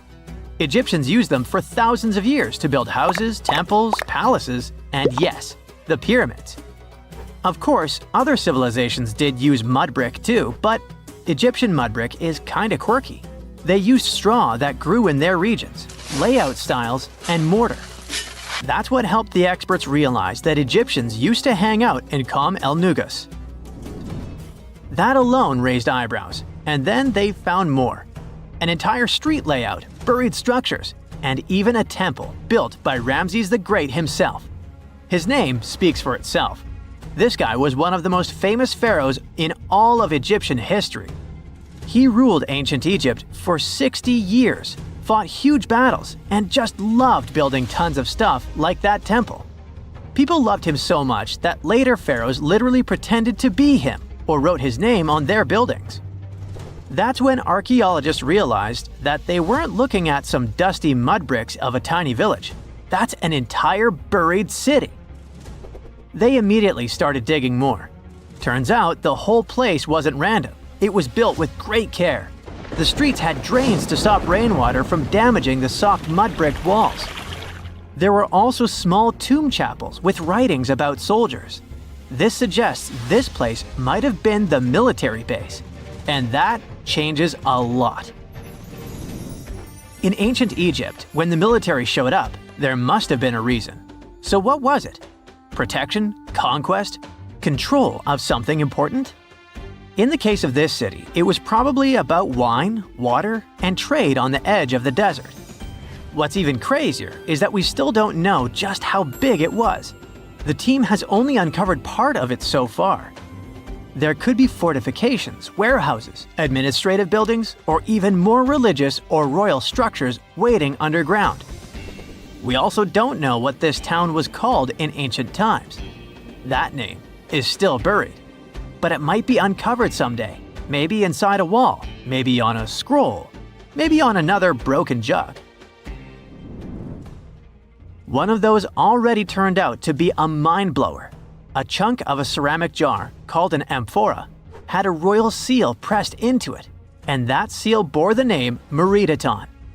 Princess Meritaton wasn't just anyone. She was the eldest daughter of Queen Nefertiti and the older sister of King Tutankhamun. Yes, that's right. Both Nefertiti and King Tut were involved here. All that was about a century before Ramses the Great built one of his temples here. Looks like the city was founded back in the days of another pharaoh, the pharaoh Akhenaten, husband of Queen Nefertiti, father of Princess Meritaton, and future king Tutankhamun. That guy, Akhenaten, was a bit of a wild card. He was the type who really gets weird about one of his interests. He tried to completely change Egypt's religion, forcing everyone to worship the sun disk called Aten instead of the usual deities. He basically told all Egypt that all their mythology was wrong, and from now on, there will be no more Osiris, no more Thoth or Set. Just raw sunlight only, people. That's known in history as the Amarna period. And he went all in, changed his name, built an entirely new capital city called Amarna in the middle of the desert, redesigned temples, rewrote hymns, and even banned traditional religious imagery. Even the art got wild at the time. People started getting elongated heads, belly rolls, and all that humanity and vulnerability carved into stone. It was deliberately weird. He wanted to show the family not as perfect gods, but as human vessels of divine light. Everyone had to awkwardly smile and play along because he was the pharaoh after all. The wackiest part is that after his rule, his son, Tutankhamun, reversed all the sun disk related stuff. He literally changed his name from Tutankhaten, which means living image of the Aten, the sun disk, to Tutankhamun, which means living image of Amun, one of the great older deities. King Tut brought back the old deities, reopened the temples, and erased as much of Akhenaten's legacy as possible. Looks like his family didn't really like the sun cult after all. Meanwhile, this discovered wine jug shows that the city was probably active, thriving with life during Akhenaten's times. That's huge. Up until now, there was no clear evidence that his radical ideas and projects extended all the way to the north. The jug also shows that vineyards and wine production reached all the way to the north in ancient Egypt. Wine really was a huge deal, worthy of placing a military base here. Princess Meritaton most likely used this jug. Just like with her brother, she was born into the sun and named after it. Her name, also spelled Meritaten, meant beloved of the Aten. As the eldest daughter of Pharaoh and his queen, born right into the middle of radical religious changes, she was raised to perform the future queen's duties. From her earliest years, she walked in temples alongside her mother Nefertiti, shaking the sistrum in solemn rituals. She was there when Akhenaten established his capital city, Amarna. He clearly loved his family. Meritaton's face was etched into its stone walls more than anyone else. In every temple, in every sacred scene, her figure appears, revered. Things get foggy in history after her father passed away. The throne wobbled. King Tut was very young, only 9 years old when he had to take new duties. Meritaton seemed to have been a brief step between her father and her younger brother. She married someone called Smenkhkare. History isn't even sure who that mysterious man was. Could have been a puppet, a phantom king in a crumbling dynasty. May have even been her brother. Whatever the truth was, these two took power and ruled together for a while. Meritaton got the title of the Great Royal Wife, a title of immense power. But Smenkhkare was a very short-lived ruler. He passed away just in about a year.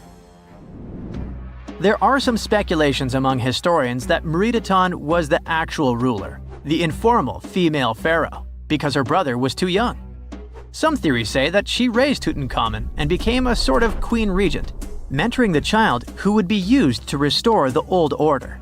But all this is unconfirmed. It's very hard for historians to find information about that time because the Amarna period was later condemned. The successors wanted to wipe away Akhenaten's heresy and everything attached to it. This included Meritaten.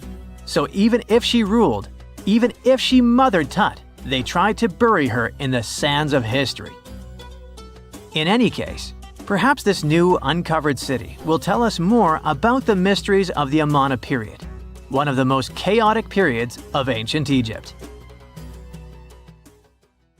Footsteps pounded behind him. Heart racing, he lunged toward the towering statue, fingers fumbling with the hidden crevice. No time. He shoved it inside just as shouts closed in. A deep breath, loud heartbeat. Then he ran, vanishing into the dark, leaving his secret buried in stone, waiting to be found. Throughout history, statues haven't just been silent guardians of the past. They've been hiding places for secrets, some deliberately sealed away, others stumbled upon by pure chance. See the most mysterious of them. In 2016, as Australian experts prepared a 645-year-old statue for auction, they uncovered a hidden secret, an ancient banknote tucked inside its hollowed head. Issued in 1371 under Emperor Zhu Yonzang, the note was worth 1,000 copper coins, or 28 grams of silver. More strikingly, it carried a grim warning. Despite passing through multiple owners, the hidden bill remained undiscovered for centuries. A rare relic from an era when paper money was still a novelty, the note was soon listed for auction, its journey through time continuing into the modern world. Statues became more than just symbols. They were guardians, keepers of history, and sometimes even life-saving tools. In 2017, restoration experts working on an 18th century statue in Spain made a remarkable discovery. Hidden within the statue's hollow interior were 2 letters written in 1777, providing insights into daily life, local customs, and the economy of the time. Similarly, in 2023, during renovations at the United States Military Academy in West Point, a box was discovered inside the marble base of a statue depicting the hero Tadeusz Kosciuszko. Placed there nearly 200 years ago, this time capsule offers a tangible connection to the institution's storied past. The mystery surrounding statues and their potential to hide secrets extends to some of the world's most iconic monuments. Few places are as shrouded in mystery as the Great Sphinx of Giza. For centuries, archaeologists, historians, and explorers have speculated about what might lie hidden beneath its massive limestone figure. Some people thought the Sphinx concealed the legendary Hall of Records, a supposed library containing ancient knowledge, possibly even lost wisdom from Atlantis. In recent years, advancements in ground-penetrating radar technology have revealed voids beneath the Sphinx, leading many to believe that the statue may hide undiscovered chambers or passageways, some possibly linked to royal tombs or hidden structures. The potential of hidden chambers beneath the Sphinx has captivated imaginations for generations. But what is perhaps even more intriguing is the recent work done by researchers from New York University, who studied the environmental forces that shaped the Sphinx. After recreating ancient wind patterns, the researchers concluded that the Sphinx may have originally been shaped by natural erosion before humans further refined its form. Such revelations open up new avenues for understanding the monument's purpose, as well as the cultural and spiritual significance it held back then. The ancient Egyptians revered Sobek, the crocodile-headed god of power and the Nile, and often mummified crocodiles to honor him. These creatures were placed in temples or tombs as offerings to the gods or to ensure their safe passage to the afterlife.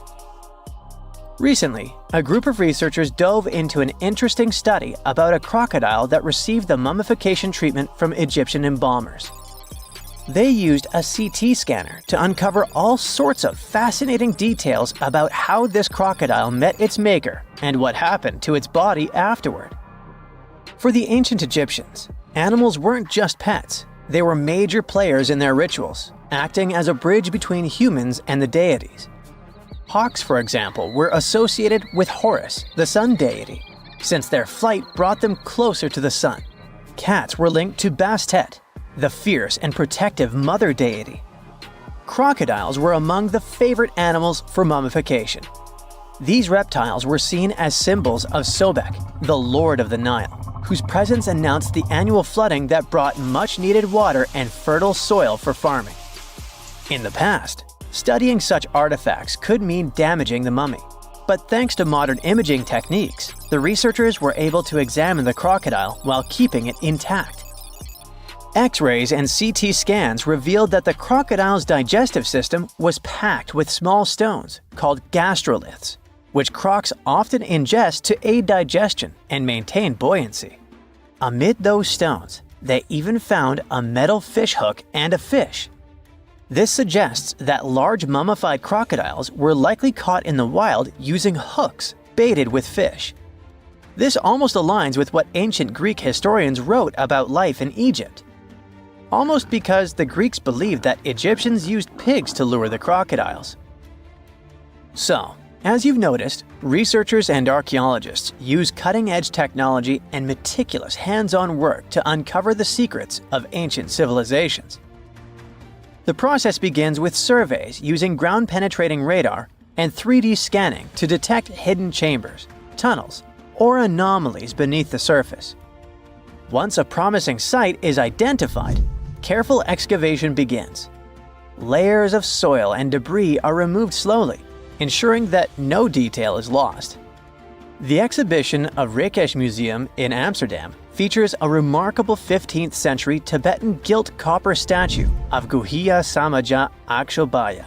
This figure, symbolizing the unity of opposing forces and a higher state of enlightenment, was previously unknown to the museum's collection.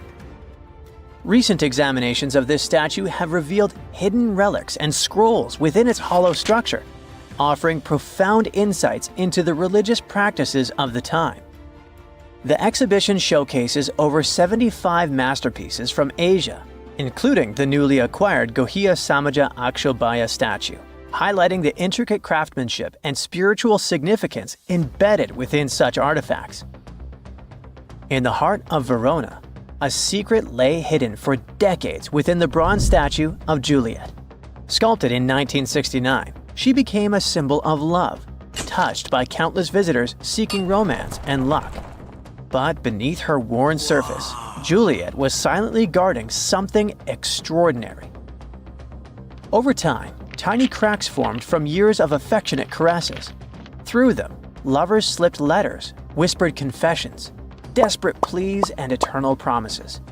Some tossed in keys, sealing their love with padlocks and hiding the proof inside her hollow frame. In 2014, restoration experts made a stunning discovery. As they worked to mend the statue, hundreds of love notes and rusted keys spilled out, forgotten vows locked away in the heart of Juliet herself. Statues often act as symbols of power and might. However, in more recent times, statues have also been used to convey messages for future generations. The concept of the time capsule, an object or collection of items placed in a container, sealed, and then buried or hidden for later discovery, has a long history. And in modern times, statues have served as the perfect vessels for these capsules, allowing people to communicate with future generations in a very tangible way. In 2014, as old workers carefully removed the golden lion atop Boston's Old State House for restoration, they made a startling discovery. Something rattled inside its hollow head. A Boston Globe article from 1901 had once mentioned a hidden time capsule, but over the years it had faded into legend.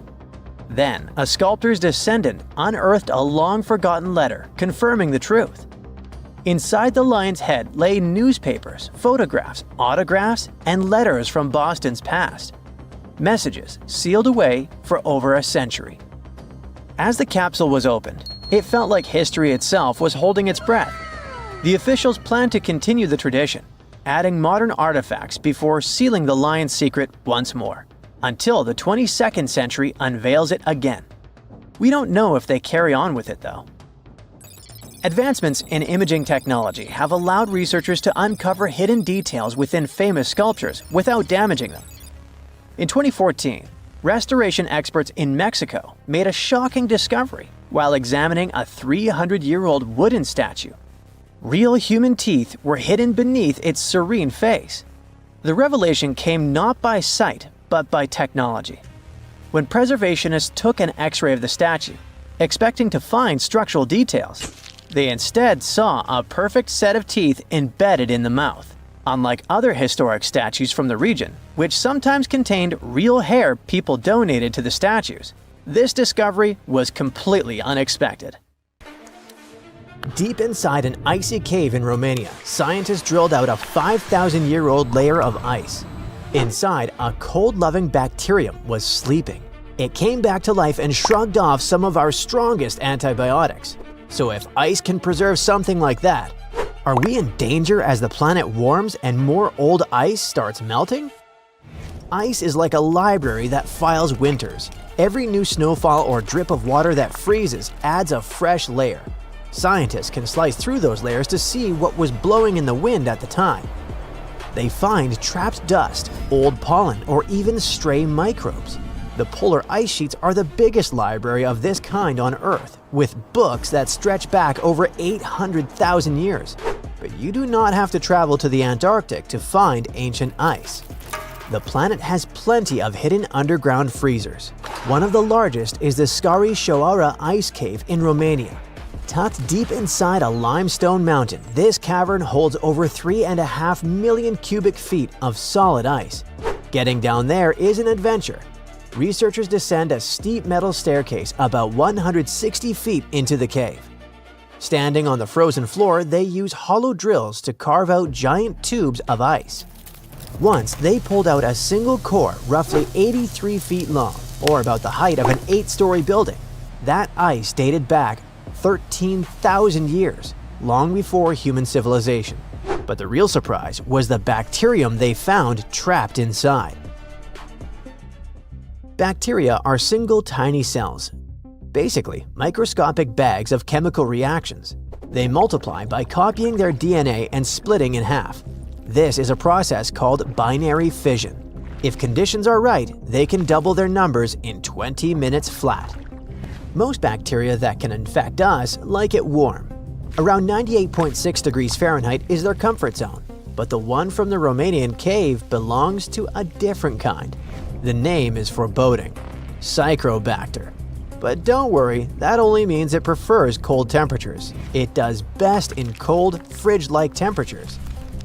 Our body would be like a sauna for it, but that doesn't mean it's harmless to us. Ice preserves things by hitting the absolute pause button. Deprived of liquid water, the chemical reactions that normally break a cell down come to a complete halt. As long as the deep freeze keeps the cell intact, the germ can survive on standby for millennia.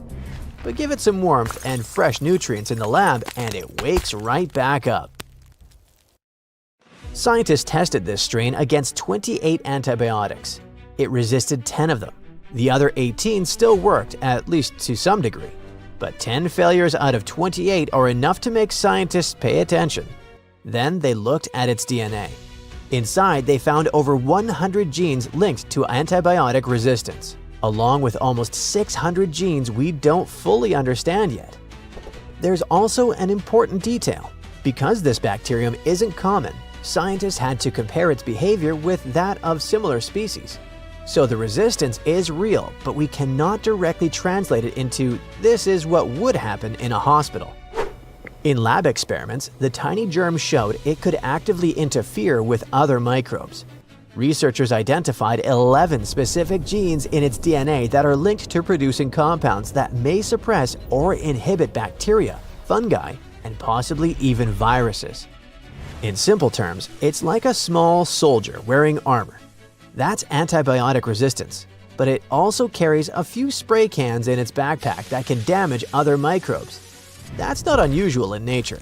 Microbes constantly compete, and many survive by making molecules that harm their rivals. That's actually how many of our antibiotics were discovered in the first place. So this strain carries two important traits. It can tolerate some antibiotics, and it may produce its own antimicrobial compounds. That combination doesn't make it some unstoppable organism that can eliminate the human race. But it does mean it carries biological tools that had evolved long before humans started making medicine. Here's what makes bacteria like this potentially problematic. Not because it can sprint into your bloodstream and establish a new colony there. It's not built for human body heat. The real headache comes from how bacteria behave around each other. They actively trade genetic upgrades, not like football players trading jerseys.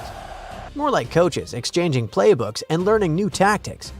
Bacteria pass around tiny DNA rings called plasmids, which contain bonus survival instructions.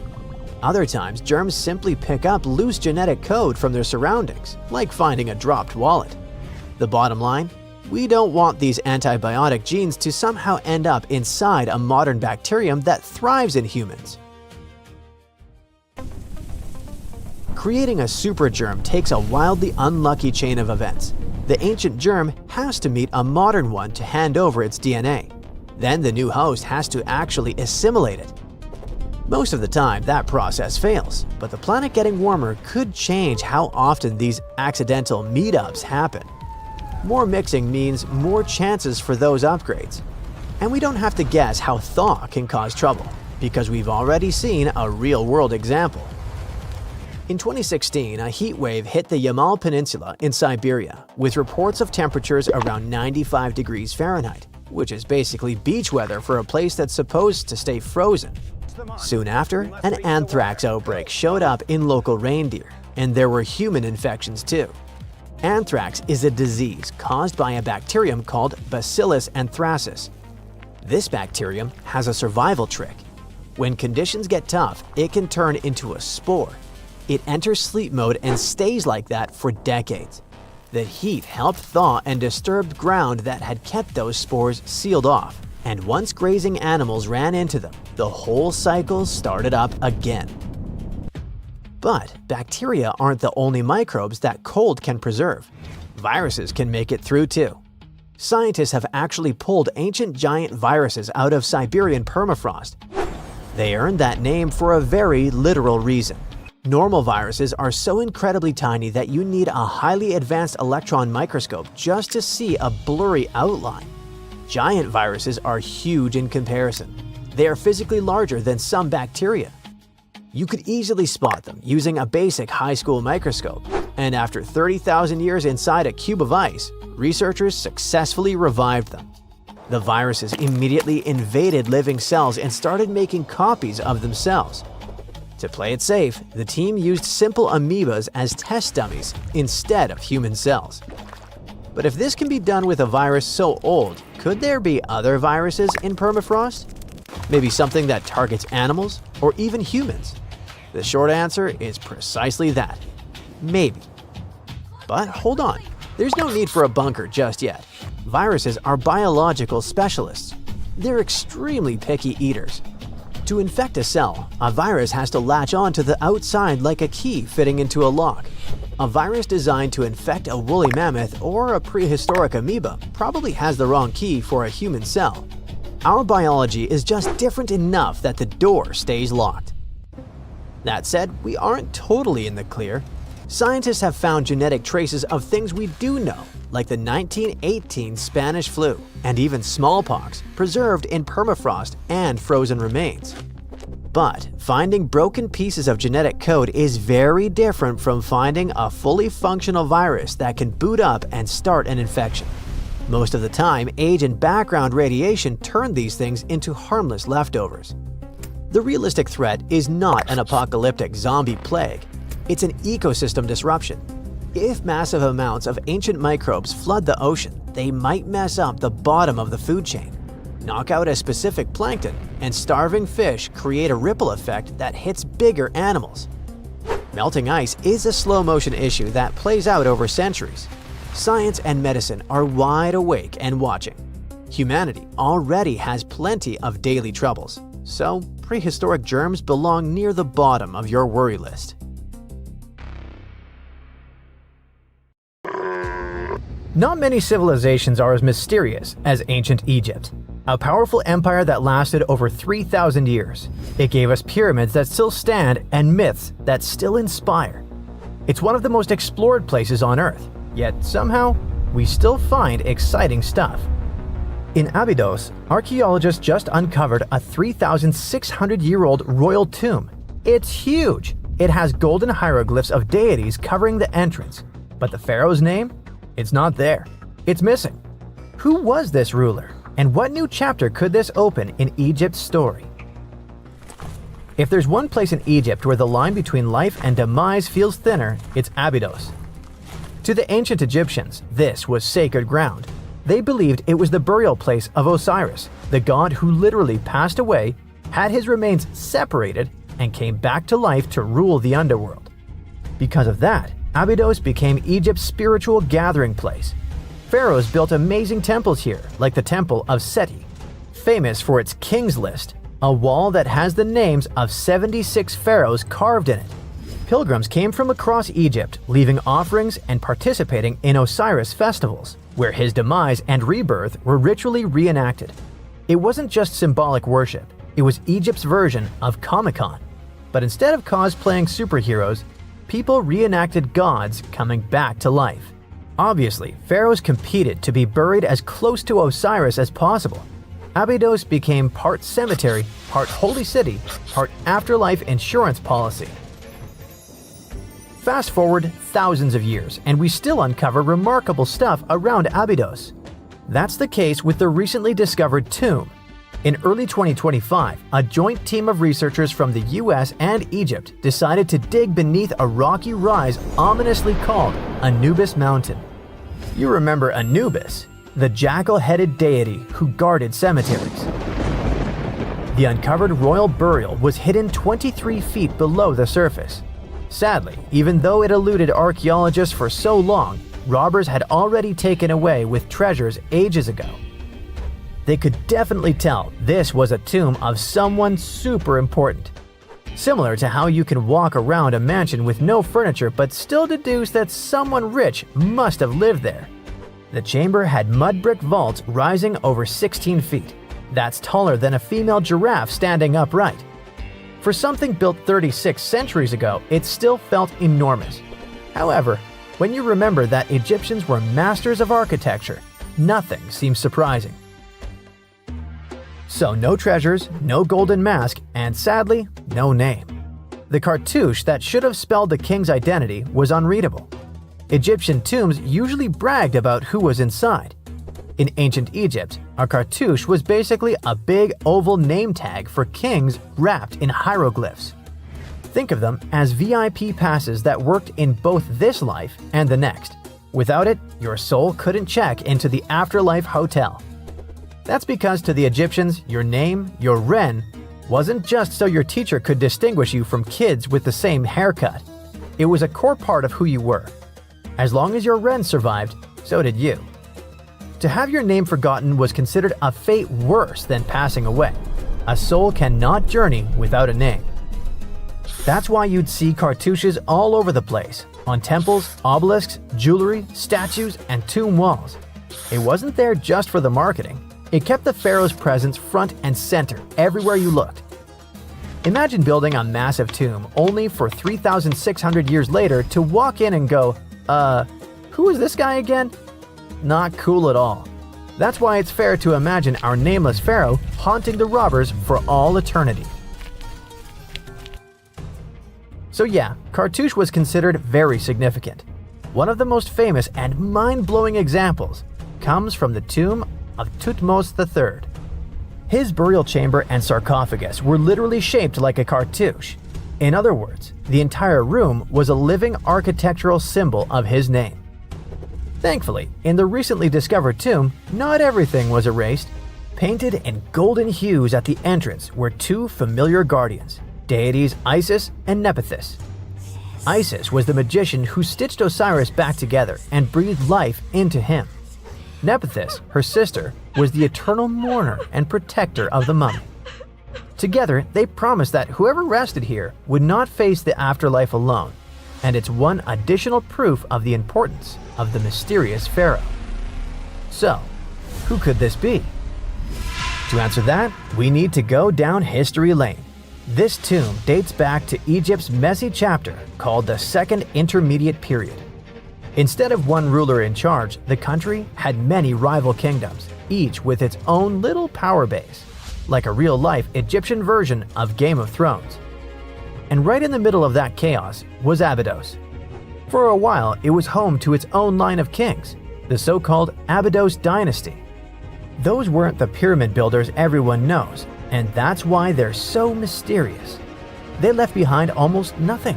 No great monuments, no sprawling cities, just fragments of names on broken blocks. For centuries, many scholars even doubted they existed at all. That sorta changed in 2014, when archaeologists uncovered the tomb of Senebkay, one of those shadowy kings. Now, everything we know about Senebkay points to him having quite a story to tell. His bones revealed 18 deep wounds, the kind you get in battle. He had blows to his skull, back, and hands, and likely lost his life fighting, making him one of the few pharaohs we know who sadly fell in combat. His tomb was modest, with reused artifacts from earlier kings, but it delivered one priceless thing: proof. Until Senebkay, the Abydos dynasty was just a theory. With him, it became real. And that's why the new discovery could be a big deal. The newly uncovered royal tomb at Abydos shares the same layout and style as Senebkay's. It has limestone chambers, mud brick vaults, and protective deities, although it's much bigger. Which again raises the possibility that we're looking at an even earlier, more powerful ruler of Abydos. Whoever he was, he wanted to be remembered alongside the greats. Which is ironic, because it seems that history tried erasing him. Perhaps additional findings alongside his tomb could tell us more. Yes, there's more, and it's actually pretty cool. Not far from Abydos, in the village of Banawit, archaeologists uncovered a Roman-era pottery workshop. Yeah, you heard that right, a pottery factory close to a pharaoh's burial ground. The site had huge clay kilns, storage rooms, and even broken shards called ostraca. They were basically ancient sticky notes. Except instead of shopping lists, those had receipts scratched onto them in Greek and Demotic Egyptian. Little records of everyday transactions, the kind of thing you'd never expect to find near a lost dynasty king. Honestly, the potters missed a chance. Forget boring receipts. They should have been selling Osiris's mugs and Anubis figurines to pilgrims and tourists. But that's not all. It seems that centuries later, during the medieval period, the same ground became a cemetery. Archaeologists found mud brick graves with skeletal remains. This could mean that Abydos kept its aura of significance for hundreds of years after the Age of Pharaohs. So why this hill again and again? Is this place really a getaway to the afterlife? It is, after all, the very place where Osiris is said to rest. That belief lingered like a shadow for thousands of years, strong enough to pull in pharaohs and later medieval families. Different rituals, same sacred ground. Although, to be fair, the Romans weren't here for Osiris. They came to make pots. The story of Abydos is not over. The excavations will continue, and who knows what else could be discovered in the future.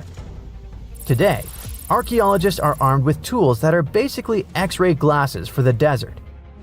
Every scan could reveal a hidden chamber, or if we're lucky, finally give our nameless pharaoh his wren back to him. In fact, I became strangely invested in finding out who he was. So let's hope for some news soon. It's only a matter of time. Do you have your own theories? Let me know. Scientists have discovered a never-before-seen pyramid immersed in the sands of Judea. After a little digging, they discovered that it held treasures that had been untouched for over 2 millennia and historical secrets that we can only now access. At the Zohar Fortress site, 2,600 feet above the Dead Sea, archaeologists were searching for manuscripts that would provide new information about the history of the site. The excavation was originally part of a long-standing campaign launched by the authorities. Its goal was to protect the sites from looting and unauthorized excavations. What they didn't expect was to find a pyramid-shaped structure built on top of a hill, made of hand-cut stones, each weighing hundreds of pounds. At first, the experts thought it was just a tomb, but they soon noticed the shape of the original walls and understood that the mound was a construction. They immediately realized that someone had dug into the top of the structure, probably looters who had spotted something valuable there. Luckily, most of the structure was still buried in sand, so the most valuable finds were hidden from sight. In the first week of excavation, volunteers found fragments of papyrus, bronze vases, and even ancient furniture, which were exceptionally well preserved. The desert climate had been a great ally in preserving those artifacts over the millennia. With little humidity in the air, mold cannot form. So, organic materials such as wood and fibers are protected from cracking and deformation. Hypotheses suggested that the pyramid had been built during the First Temple period. However, new discoveries have shown that it's more recent, from the Hellenistic period. Considering this and the fact that the structure dates back 2,200 years, it's believed that it probably appeared shortly after the death of Alexander the Great, the famous ancient Greek king of Macedonia. At that time, his generals divided the former Seleucid Empire. Ptolemy took control of Egypt and the surrounding regions, including the Dead Sea area, while Seleucus took control of the north, which is now part of the Middle East. It's still not known for sure whether the pyramid was built under the rule of the Ptolemaics or the Seleucids. Both Ptolemaic coins and coins from the Seleucid kingdom have been found at the site. Even so, many scholars believe it was built when the region was under Ptolemaic control. Evidence also suggests that the building, despite its longevity, collapsed at some point. But that's not why it was abandoned by the ancient Egyptians, which begs the question of what purpose it was built for. Some believe it was used as a tomb due to its picturesque location on top of a hill. Others believed it may have served as a historical monument. However, one of the strongest theories is that the pyramid was a guard tower, protecting an important trade route along which salt and bitumen resources from the Dead Sea were transported to coastal ports. They also believe it may have been used by Ptolemaic officials to collect taxes from travelers. It would be something equivalent to our modern-day toll booths, or even port inspection agencies. Although the contents of the papyrus documents remain a mystery, it seems very likely they were written using the Greek alphabet, and some experts believe that they may have been tax documents, which would make perfect sense, given the theory that the pyramid was a guard tower. The team calls it a fascinating historical mystery that the dig is helping to unravel, but the find is just a grain of sand in an entire desert. The dig is part of a larger project that's been going on for a long time. And in the last 8 years alone, it has scanned 111 miles of desert cliffs and identified approximately 900 caves within that radius. Using rappelling equipment, advanced technology, and specialized documentation methods, archaeologists discovered thousands of rare items, such as hidden scrolls, woodworking tools, carpets, leather goods, and even treasures. For them, the Judean desert is an ancient vault just waiting to be opened to reveal its secrets. A few years before they found the mysterious pyramid, they discovered a cave that had served as a refuge for Jewish rebels almost 1,900 years ago. The site was about 262 feet from the top of a cliff, and because of its difficult access, it hadn't been explored yet. Inside, they found previously unpublished fragments of the Dead Sea Scrolls that contained religious passages written in Greek. 11 lines of text were reconstructed thanks to the good condition of the papyri. So, scientists were able to identify their etymological content. Probably the best thing, there was no problem with preservation. Thanks to the dry and hot conditions of the desert, the artifacts were in impeccable condition. And there were other historical treasures there. The teams found rare coins, a partially mummified skeleton over 6,000 years old, with skin, tendons, and even strands of hair. There was also a giant basket made of plant fibers, considered the oldest in the world, more than 10,000 years old. With a capacity of up to 26 gallons, it was made about 1,000 years before the invention of ceramics. Speaking of historical treasures, there's another one that has caught the attention of the scientific community. A small piece of fabric that is around 3,800 years old. But it's more than just simple fabric. Dyed with the rare scarlet paint mentioned many times in ancient religious texts, this find is the oldest known evidence of fabric painted with a dye made from insects, known as scarlet worms. This is where the intense red hue comes from.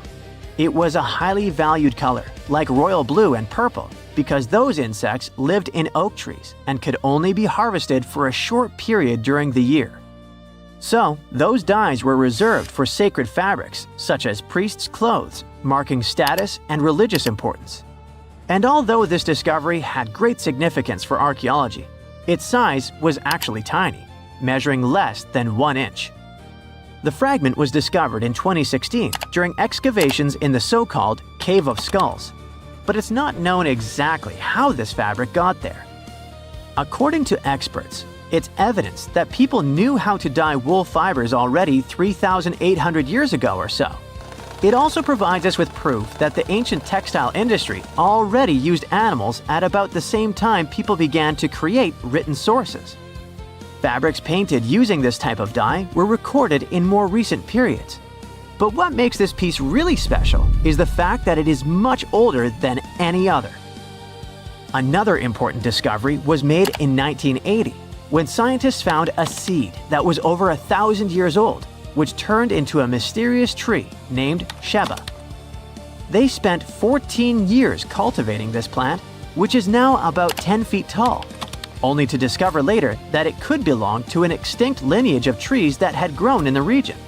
The seed dates back to a period between 993 and 1202 CE, and they believe that Sheba may be a biblical tree commonly associated with healing. Although it's not been possible to identify the exact species, since the tree hasn't flowered, we know that it belongs to the genus Commiphora, which is related to famous African plants, such as the myrrh tree. But time has revealed something even more special. Its leaves and resins are rich in compounds that have medicinal, antioxidant, and even skin-soothing properties. This means that the tree may represent a forgotten lineage whose resin had medicinal value and was mentioned in ancient texts. This brings to light how ancient people dealt with botanical medicine. We know that the ancient Egyptians were talented enough to build something as grand as the pyramids, but were they also smart enough to measure the speed of light? There's a theory circulating online that says exactly that. If you look at these two numbers, you'll see that they match completely. The first one is the speed of light in a vacuum measured in meters, and the second one is the latitude of the Great Pyramid of Giza. So, was it done on purpose, or is it just a coincidence? Well, happily, we can tell you that it's actually just a coincidence, not another conspiracy thingy. The Great Pyramid is just one of the many places in the world that share the same latitude. And more importantly, even if the ancient Egyptians had somehow measured the speed of light and chosen to keep it a secret from the rest of the world, they wouldn't have used meters to put it down. Meters were only defined at the end of the 18th century. The builders of the pyramids used a different unit of measure called cubits. 1 cubit is equal to 1.5 feet. Cubit was based on the length of the arm from the elbow to the tip of the middle finger, and it became popular in the ancient world. So if they wanted to impress the rest of the world and set the pyramids at a point that matched the speed of light in cubits, they would have to build their iconic constructions somewhere in Europe. And then the Danish astronomer who first measured the speed of light in 1676 would have been really upset to know that someone had done it centuries before him. So, although they were ahead of their time in many aspects, the ancient Egyptians never measured the speed of light or used longitude and latitude to map their locations. The base of the Great Pyramid of Giza might seem like a perfect square, but it's actually an 8-sided structure, not 4-sided. Each of its 4 sides has a subtle concave indentation that splits it evenly from base to tip. The official version is that a British pilot was the first to notice it in 1940 while flying over the pyramid. He took a photograph that showed shadows highlighting these indentations. Some people think these lines are only visible from above and can best be seen at dawn and dusk during the spring and autumn equinoxes. This has led to a freaky theory that the ancient Egyptians might have designed the pyramids to communicate with something looking at them from above. Now, the Great Pyramid is one of only 3 pyramids that used to have a swivel door. It weighed around 20 tons, but they could still easily open it from the inside. Its precise fit made it nearly invisible from the outside, with no visible latch or handle, There were only slight variations in the exterior stone that gave out an opening. The other two pyramids with similar doors belonged to Khufu's father and grandfather. The Great Pyramid also has a hidden void at least 100 feet long that was only found in 2017. We still don't know what lies within the space, what purpose it served, or if it is the only space of its kind. Researchers used the same tech to see through cathedral walls, Mayan pyramids, and even volcanoes. It depends on a natural shower of subatomic particles called muons. They pass more easily through empty space than through solid materials. So if they arrange multiple muon detectors around a structure, scientists can map out its solid and empty areas. A team of scientists placed muon detectors inside the Great Pyramid and allowed them to gather data for months. Scientists have analyzed samples of the mortar used to build the pyramids many times. Although we know its composition, modern technology still can't replicate it. The mortar is mostly made from processed gypsum, but it wasn't used like the cement we use for bricks today. Instead, they used it to support the joints between the massive stones as they were set in place. The estimated amount they needed to construct the Great Pyramid was around 500,000 tons of mortar. The gypsum mortar is stronger than the stones themselves and has held up for thousands of years. Now, all four sides of the Great Pyramid are aligned with the cardinal points – north, south, east, and west. According to geologist and engineer Glenn Dash, the alignment is accurate to within 4 minutes of arc, or 1/15th of a degree. The architects managed to achieve this without modern tools like drones, blueprints, or computers. Many researchers try to explain this construction miracle. Maybe they used the pole star or the sun's shadow. Dash recently proposed a new, simpler idea. The Egyptians might have used the autumnal equinox to align the pyramids. It happens twice a year when the Earth's equator passes through the center of the sun's disk, making day and night nearly equal in length. To test his theory, Dash conducted an experiment on the 22nd of September 2016, the first day of the fall equinox. He used a special rod the Egyptians had to cast a shadow and tracked its tip at regular intervals, forming a smooth curve. By connecting 2 points of the curve with a taut string, he created an almost perfect east-west line. Dash noted that on the equinox, the shadow's tip runs in a straight line, nearly perfectly east-west, and with a slight counterclockwise error. There's a similar error in the pyramids. Although his experiment was conducted in Connecticut, Dash believes that the same method would work in Egypt. All the ancient Egyptians needed was a clear, sunny day. They could determine the fall equinox by counting 91 days from the summer solstice. But they left us few clues, and no engineering documents or architectural plans have been found that explain their methods. So they might have mapped shadows, but it's not definite. Now, scientists have long wondered how heavy stone blocks were carried to the pyramid sites, and they might finally have an answer. A research team from the University of North Carolina, Wilmington, has discovered that 31 pyramids are likely to have been built along a long-lost ancient branch of the River Nile. It's now hidden under desert and farmland. For many years, archaeologists have thought that ancient Egyptians must have used a nearby waterway to transport materials, equipment, people, and whatever else they needed to build the pyramids on the river. But up until now, they weren't certain of the location, shape, size, or proximity of this waterway to the site of the pyramids.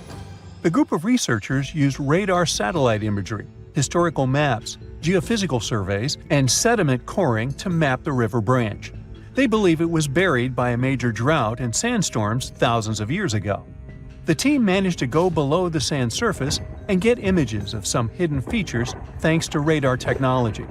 They found hidden rivers and ancient structures running at the foothills of where most of the ancient Egyptian pyramids lie. The discovery of this extinct river branch helps explain the high pyramid density between Giza and Lisht, in what is now an inhospitable area of the Sahara Desert. Now, Egypt isn't the only country with the most pyramids in the world. The champion's title here goes to its southern neighbor, Sudan. It has between 200 and 255 pyramids, compared to Egypt's measly 138. They were built by members of the Kingdom of Kush, an ancient civilization that ruled the lands along the Nile River many years ago. They started erecting pyramids around 500 years after the Egyptians had stopped doing it. Their pyramids are much smaller than the Egyptian ones, but were built for the same purposes. Archaeologists are still working to find out how the pyramids in the Sudan were built, how long it took to complete them, and what happened to their society. This coffin seems to defy logic. No visible openings, no way in or out. And yet, inside lies Lady Shanet Ah, a mysterious woman from ancient Egypt, perfectly preserved even after 3,000 years. How did she get there? It was the third intermediate period in Egypt, a time between great dynasties. Pharaohs wore the blue crowns. Priests in Thebes were almost as powerful as kings. Markets were filled with the cries of merchants selling dates, papyrus, and precious perfumes. Lady Shanet Ah was in her late 30s or early 40s, old age by Egyptian standards of that time. Like other Egyptians at the time, she ate meals of bread, lentils, and fish. By that age, her teeth were already badly worn down, yellowish with enamel eroded, because food in ancient Egypt often had grains of sand in it. But she wasn't just a regular woman. When she passed away for unknown reasons, her burial was lavish. Locals wrapped her body in expensive linen and adorned with artificial eyes to replace her real ones. That would help her see in the afterlife.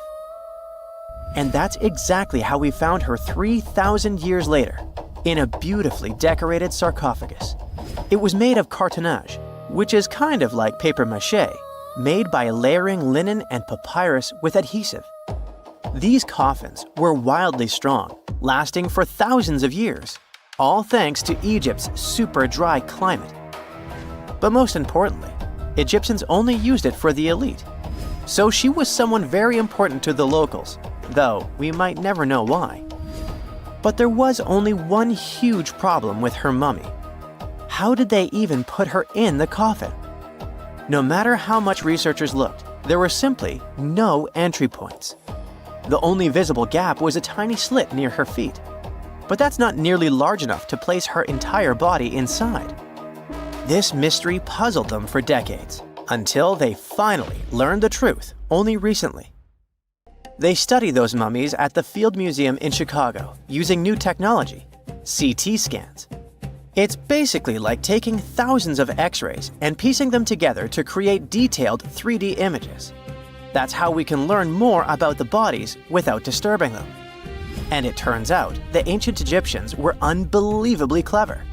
They didn't construct the cartonnage around Shanet Ah's body, which would be a common and easy thing to do.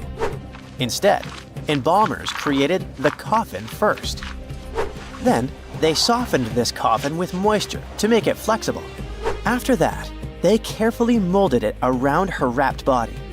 They did cut a slit along the back of the coffin to do that, but then they laced it up like a corset, so it seemed like there were no openings. Finally, they secured a wooden panel at her feet to keep everything in place. That's where the tiny slit came from. Usually, the insides were removed and put in jars, symbolically guarded by the 4 sons of Horus. Egyptians believed that the deceased would need all that stuff once they got into the afterlife. They also thought it would help preserve the body for ages, which, as we can see, worked amazingly well. Thanks to their beliefs, we now have mummies as time capsules. Each son of Horus was supposed to protect each of the specific body parts. The human-headed Imseti for the liver, the baboon-headed Hapi for the lungs, the jackal-headed Dalmatef for the stomach, and the falcon-headed Kebis Senuv for the intestines. It's crazy how much effort the embalmers put into their job, especially in Lady Shanet Ah. They wanted to make sure her body remains untouched and the sarcophagus would be perfect for her. You can't help but wonder, who was she if she mattered so much? The ancient Egyptians literally viewed the afterlife as modern retirement planning. You're not just passing away, you gotta prepare yourself for it. Prepare the body, eyes to see, and so on. And the richer or more important you were, the better your afterlife would be. But Shanet Ah wasn't the only fascinating mummy they studied. They also decided to scan Harwa, an Egyptian man who lived around the same time. Judging by the mummy, he also had a high social status. His mummy revealed no signs of hard labor, and his teeth were well kept, which means he enjoyed some high-quality food without tons of sand in it. Some fellas got lucky both in life and after it. But there were many mysterious mummies throughout history.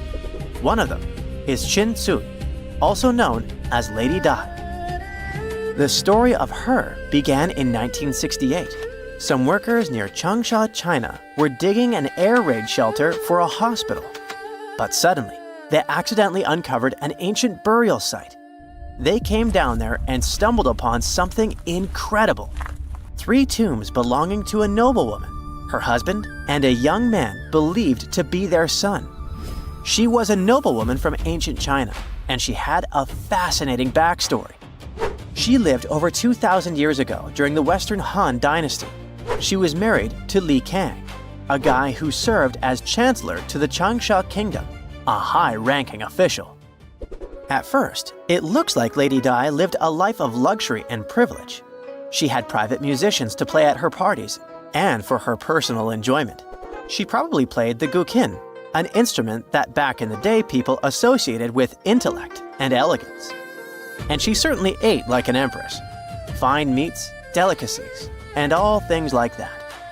Even her wardrobe was full of some exquisite silk, not even mentioning the tons of cosmetics. But all this wealth came at a cost. The more she aged, the worse her health became. She got a full pack: a heart condition, diabetes, high pressure, and liver issues. It also looks like her back was driving her crazy, probably making it hard for her to even move. Finally, as a cherry on top, she developed gallstones. All this packed together eventually led to a heart attack that took her life around the age of 50. There was one haunting detail. Scientists found over 130 melon seeds in her stomach and intestines. Most likely, she ate watermelon just hours before she passed away, which means it was probably during summer when the fruit was ripe. She enjoyed a sweet, simple treat before her life was cut short. The excavation began in 1972, and this wasn't easy at all. Over 1,500 local students had to help. And Lady Dai was the most mysterious one.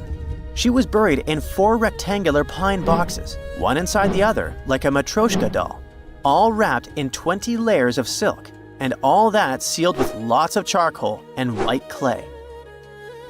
The coffins were painted beautifully as well, adorned with protective deities, mythical animals, and clouds which symbolized the heavens.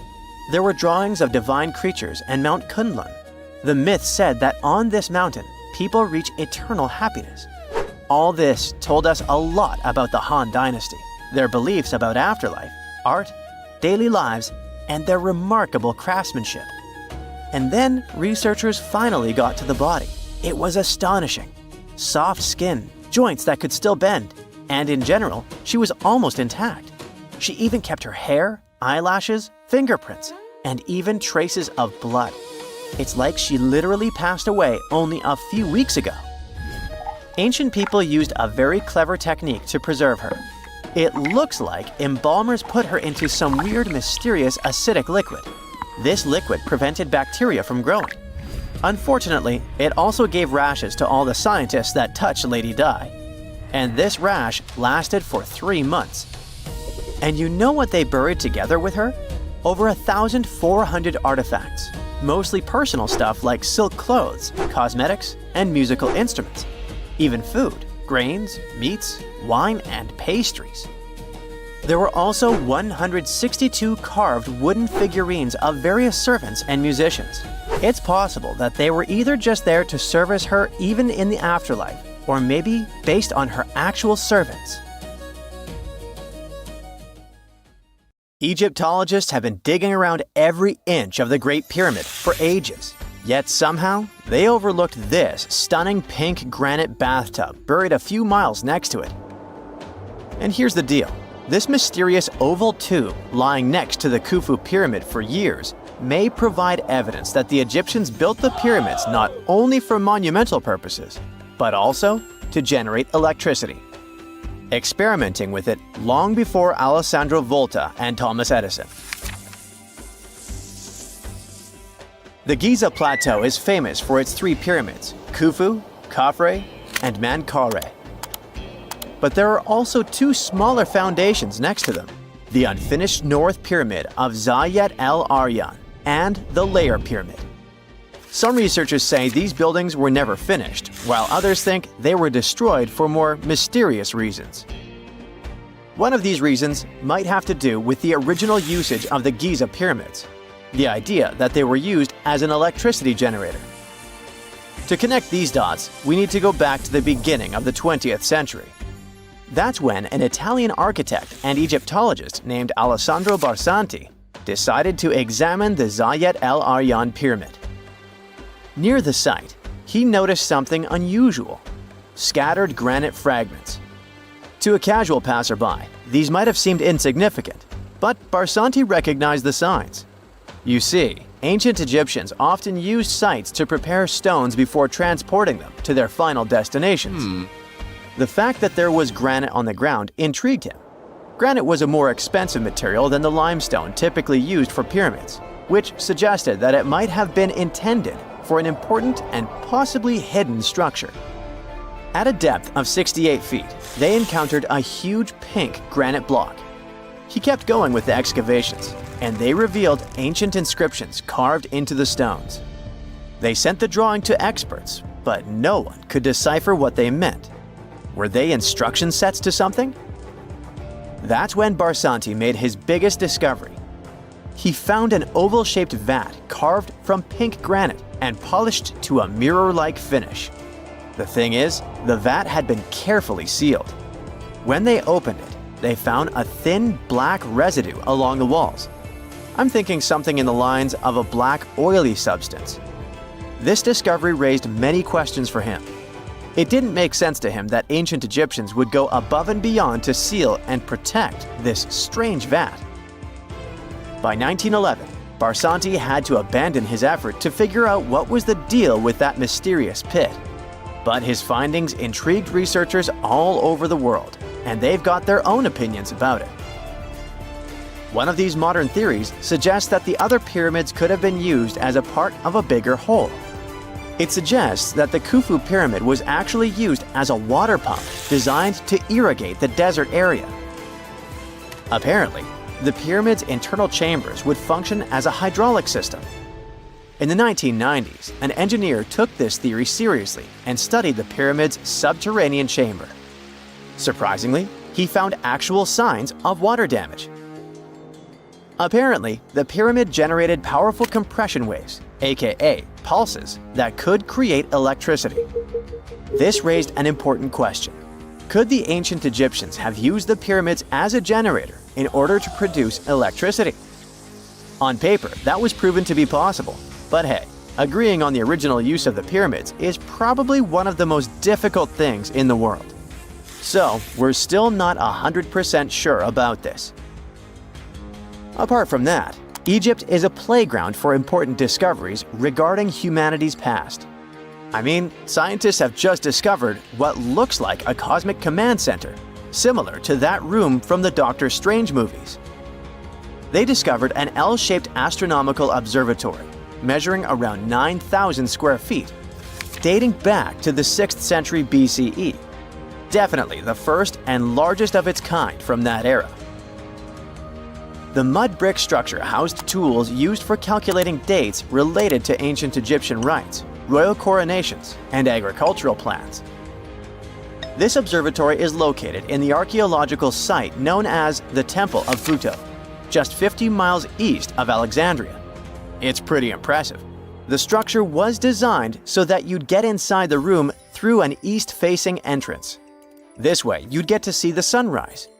Once inside, you'd find a pretty huge shadow clock, used to tell time by tracking the movement of shadows inside the room. This variant of a sundial clock was nearly 16 feet long. That was quite an exciting discovery. Another interesting one was that scientists and Egyptologists have discovered the first ever pregnant mummy. Now, even if we know quite a lot about mummification processes, we keep making discoveries that open new doors into the lives of ancient Egyptians. It took so long for someone to find out this mummy was expecting at the time she was embalmed because she was placed in a male's coffin. More specifically, a male priest. Historians say that during the 19th century, a lot of traders mixed coffins up in order to sell them. Yes, that means they opened them and switched mummies to please their buyers. It was a complete surprise because they were hoping to study more about ancient health issues when they opened this coffin up. But they had another special research on their hands: prenatal practices in ancient Egypt. This mummified woman, who lived about 2,000 years ago, was from 20 to 30 years old when she passed away. She was found in Thebes, and her remains were incredibly well preserved. You see, mummification recipes varied across Egypt. In this woman's case, researchers could tell she was a member of the high society since she was buried with special amulets. But since mummification methodologies differed so much between cities and time periods, they still have to dig further to understand why she was embalmed along with her baby. Speaking of mummies, scientists were digging up a final resting place in Saqqara, also in Egypt, and they unearthed two embalming workshops. One was for humans and the other for sacred animals. Apparently, the workshops date back to about 2,400 years ago. They were equipped with stone beds, clay pots, and ritual vessels. Everything you needed to mummify. But that's not all. Archaeologists also stumbled upon cheese stored in jars behind tombs that were over 3,000 years old. Yep, cheese. This shows that the ancient Egyptians were pretty savvy when it came to preserving food, too. They knew how to store stuff for the long haul, not just the mummies. It really shows how they applied their preservation skills to both food and bodies, giving us a glimpse into their impressive technological know-how. Scientists have also found one of Egypt's oldest complete mummies, and to their surprise, it was completely covered in gold. You see, Egyptian mummies covered in gold are already a rare thing, but they weren't expecting it to be the oldest one ever found. The mummy was quite well preserved, and they could identify that it was the remains of a wealthy man called Hekashepes. Many symbols show that he was important and wealthy, like the band he wore on his head and the bracelet on his chest. He was also dressed in a tunic wrapped with a belt, which was a way to preserve the good appearance of a person after they passed away. To reveal it, they had to open the final resting place with mortar. Basically, it was like they were opening a time machine, just as the ancient Egyptians did 4,300 years ago. If you think about it, it's almost like entering a time capsule. Enough about mummies. Scientists also found something very exciting hovering above the pyramids. They had to use a fancy top-notch radar known as LARID, aka Low Altitude Long Range Ionospheric Radar, which can see these invisible waves far away into the sky.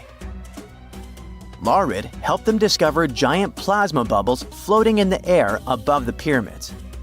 These bubbles are called plasma bubbles, and they wreak havoc on modern technologies. I mean, they can disrupt GPS and phone signals for hundreds of kilometers in diameter from where they're located.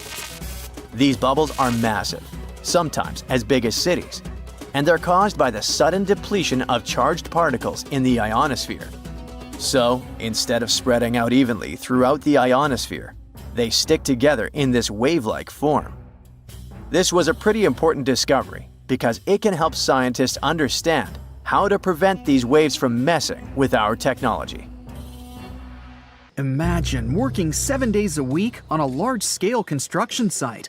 You, along with thousands of others, carry millions of stone blocks and put them on top of each other according to a complex system. You work without modern construction equipment. You have no air conditioning or constant access to water. It's so hot outside that you can fry eggs on the road. You've been building the pyramid for decades, and now, when it's finally done, you enjoy the result of the colossal work of thousands of people. You're looking at a giant cultural monument of global value that will freeze in time and amaze people for tens of thousands of years. A few thousand years have passed. People in the 21st century see the pyramids and are like, wow, I can't believe humans have built this. Yeah, the people who built the pyramids wouldn't have appreciated such a theory. But actually, there are reasons to believe that people built it using some fantastic technology. From the outside, it seems the Great Pyramids are just big triangles of stone. People just put some heavy blocks on top of each other, and that's it. In fact, the design seems too perfect to be true. The pyramid consists of more than 2 million blocks. They lay so close to each other and are so even that you couldn't squeeze even a thin sheet of paper between them. Scientists still can't figure out the exact technology for building the Egyptian pyramids. One of the biggest and most famous is the Great Pyramid of Giza. This huge construction, well known all over the world, has one big secret. There should be a capstone on top of the pyramid. It's a triangular-shaped stone block, a small pyramid on top of a huge one. It's also called a pyramidion. The builders of ancient Egypt made it out of granite and limestone and covered it with gold. No records or old drawings prove that there was a pyramidion at the top of the Great Pyramid of Giza. But there's another ancient Egyptian structure with such a triangle, the Red Pyramid. It was built before the Great One, and its capstone has survived to this day. Archaeologists have found and reconstructed it. But where could the capstone of the Great Pyramid be? It's a mystery that still has no answer. Some are sure that some thieves have stolen it from the top. Maybe they just climbed up and pushed the pyramidion down. It makes perfect sense. The capstone was probably the most valuable element of the pyramid. Many scientists and archaeologists still don't know its exact purpose. Some believe that this peak covered with gold glorified the pharaohs. The capstone reflected moonlight at night and illuminated the entire space around it. During the day, the capstone reflected sunlight with its shiny surface. You could have noticed it from afar. The top of the pyramid was a kind of guiding star for lost travelers. All other stone blocks of the pyramid consist of limestone. People polish them to make them look shiny. In the past, they were even glowing and reflected light. You could see glowing pyramids from space, although they looked like tiny lights. Over thousands of years, winds, sandstorms, and rains have changed the pyramid's appearance. If people had taken care of them all this time, they would have looked like something out of science fiction movies, or the pyramids from Las Vegas. But unfortunately, we will never see their original appearance. Some archaeologists and scientists believe that the capstone could absorb the sun's energy and distribute it evenly throughout the pyramid. No one knows precisely why the Egyptians needed this technology. There's a theory the pyramids are ancient energy systems. The pharaohs applied this energy to use some unique technologies that were more advanced than all the achievements of the 21st century. And the triangular shape of the pyramids was ideal for boosting this electromagnetic energy. In theory, solar radiation, or electromagnetic forces, accumulated at the top of the pyramid, filled the inner rooms, and then went down the walls to the base. Any surface distortion could prevent the flow from spreading, so they had to create a perfectly smooth surface. That's why they installed the blocks so that nobody could squeeze a needle or razor blade between them. Many people believe in this theory because they built the pyramids from limestone. This material can hold energy inside itself. In the inner part, they created granite deposits to cause air ionization, that is, to create an electric charge. They also dug channels under the pyramid for water to transmit electricity. And at the top, they put a gold capstone, the best conductor of electricity. So, this is how you get a great power generator. Different cultures used similar technologies to create electricity all over the world. But these are all theories. If it had been working, humanity would have used these technologies today. There are mentions of the metal industry, chemistry, engineering, physics, mathematics, and astronomy in some ancient records. most scientists don't believe in all these things. We know the detailed stages of the technology's development in different cultures. In the 21st century, scientists, historians, and anthropologists can track the evolution of all modern devices. If people had created some technological inventions in ancient times, the history of the world would have looked different. Perhaps all the achievements of antiquity could have been wiped off the face of the earth by global cataclysms, and it can happen to us. Just imagine how people would dig up a laptop in 5,000 years. Perhaps they wouldn't understand what kind of device it is. Another Egyptian wonder surrounded by mystery is the statue of the Sphinx. The Egyptians carved it out of a single massive piece of limestone about 4.5 thousand years ago. But scientists still don't know the exact date of its construction or who built it. People painted the Sphinx in different colors, so it looked much brighter and more vivid in the distant past. It was shining just like the Great Pyramids. Anyway, time hasn't only changed its appearance, but its name too. Initially, the Egyptians called it Hor-Emeket. The Greeks renamed it the Sphinx about a few hundred years after it had been built. The Sphinx emphasized the greatness of the rulers of Egypt. It also performed a symbolic function of a watchdog guarding the tomb of the pharaoh and the paths leading to it. This version sounds realistic, since archaeologists have discovered many secret entrances at the foot of the Sphinx. Perhaps these rooms and intricate tunnels lead to underground halls with treasures. And treasures don't always mean gold and jewelry. According to legends and theories, the Sphinx guards the Hall of Records, the storage of all humankind's knowledge. The information about the ancient mythical state of Atlantis could be there. You can find many detailed maps of the internal dungeons of the Sphinx on the internet. They show structures 12 stories deep under the statue. It looks like a small city filled with gold, scrolls of knowledge, and various ancient artifacts. But don't believe all these maps. These are just theories. Several thousand years have passed, but people have very little information about it. Archaeologists know that there are still many strange and exciting things about the Sphinx that are still undiscovered. Some locals are afraid to research because they believe they can awaken something terrible from the underground depths. Therefore, it's mostly scientists from other countries who conduct the excavations. In 1998, scientists discovered strange tunnels leading to empty rooms under the Sphinx. They realized that some people tried to get there through tunnels in the past, and maybe those people took all the treasures that were there. One of the legends says that some powerful artifact lays beneath the Sphinx. Its technology can change the whole world, but the locals are hiding it because it can damage the planet. Some believe that you can find evidence of unknown technologies painted on the granite walls in the pharaoh's tombs. But most likely, these paintings and signs tell us the myths and legends of ancient Egypt. But what if Egyptian symbols and drawings are detailed instructions for using ancient technologies?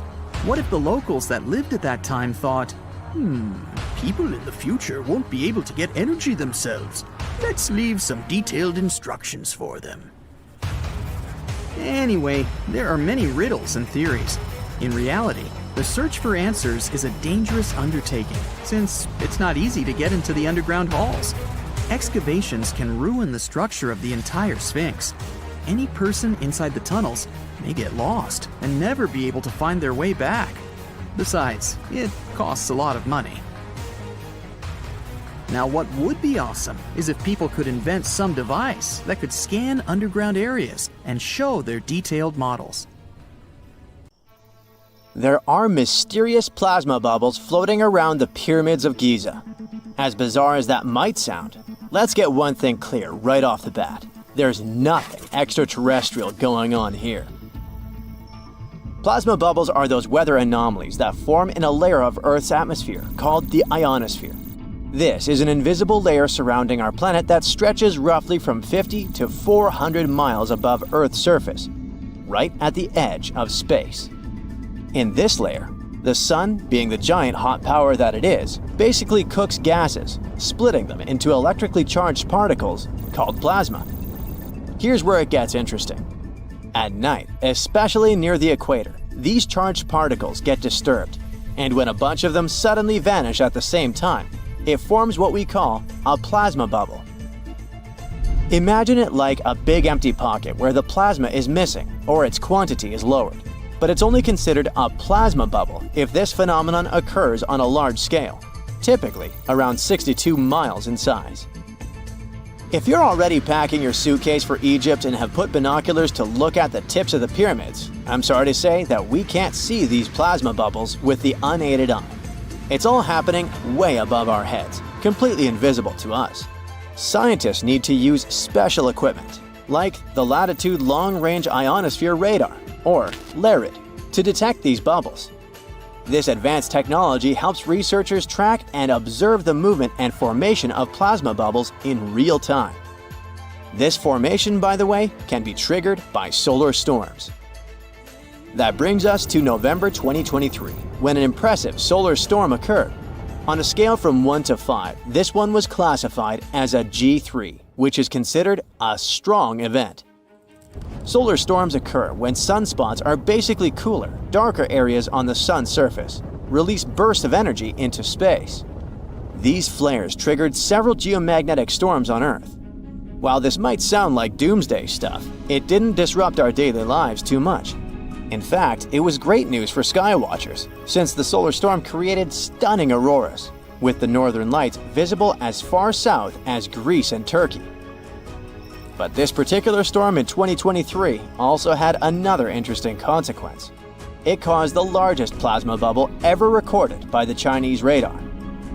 This phenomenon was so massive that it covered regions as far apart as the Egyptian pyramids and the Midway Islands in the Pacific Ocean.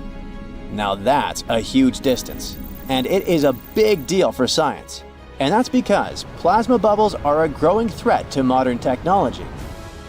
Experts say they can disrupt satellite communications and GPS systems. So if you're using Google Maps or Waze and suddenly it can't figure out where you are, a plasma bubble might be to blame. Great. We now know what's going on with those bubbles, detected above the pyramids of Giza. But things get even weirder inside this ancient construction. Apparently, the Great Pyramid of Giza has the ability to concentrate electromagnetic energy within its interior.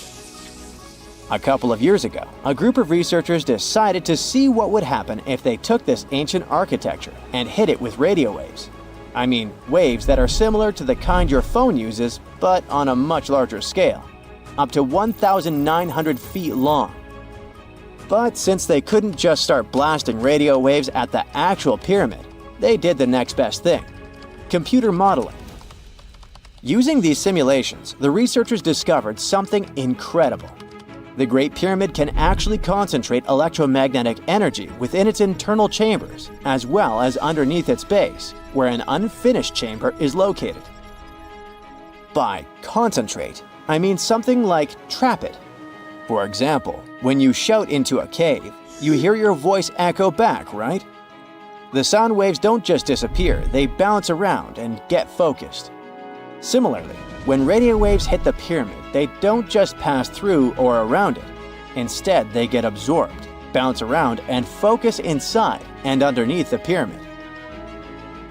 Our list of mysterious phenomena surrounding the Egyptian pyramids doesn't end there. Inside the pyramid, there's a long, narrow passage that leads to what's known as the King's Chamber. This room sits at the center of the pyramid, and it's believed to have been the final resting place of Pharaoh Khufu, the ancient Egyptian leader who commissioned the entire thing over 4,000 years ago. When visitors step into the King's Chamber, two things normally strike them: the room's incredible acoustics and its heavy, imposing structure, which is entirely lined with red granite. Recently, scientists have started to connect these two facts. Some researchers now believe that the King's Chamber might be able to catch or pick up sound energy generated from other parts of the pyramid.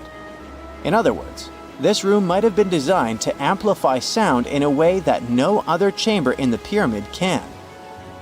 To test this theory, researchers conducted an experiment where they sang in the Queen's Chamber, which is located directly below the King's Chamber. Here's where it gets wild.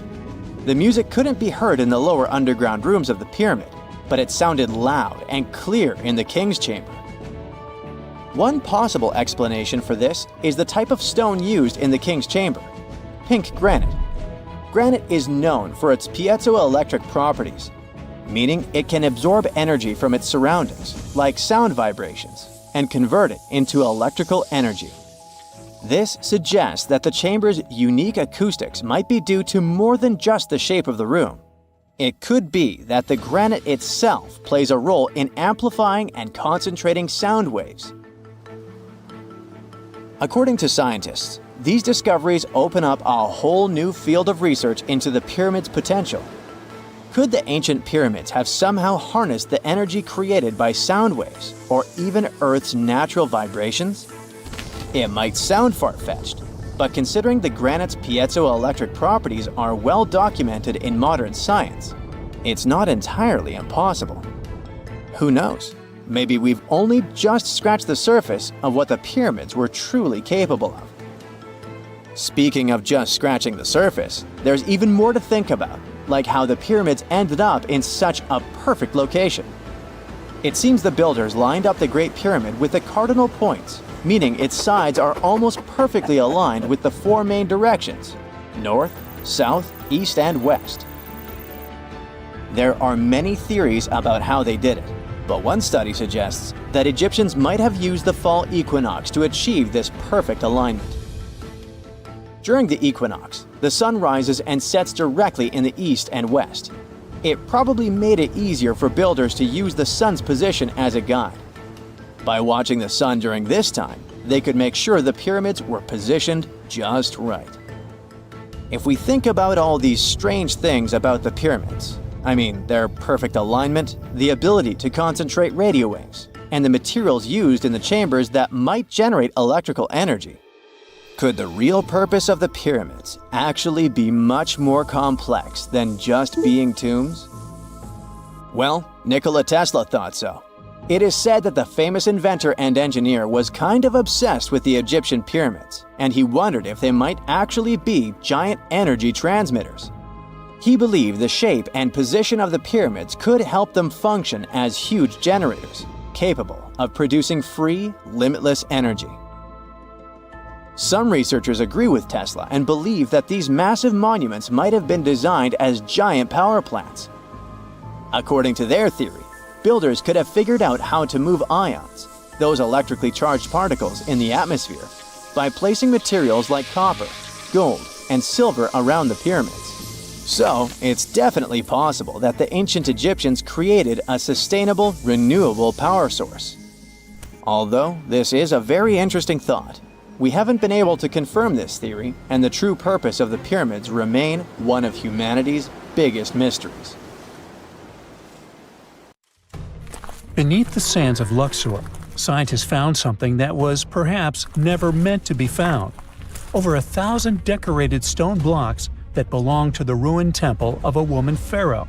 It got us thinking, why was this temple so brutally destroyed, and who was this woman? Her name is Hatshepsut, and she is now considered one of Egypt's greatest pharaohs, but for a long time, history almost forgot her. She ruled during the 18th dynasty, from around 1479 to 1458 BCE.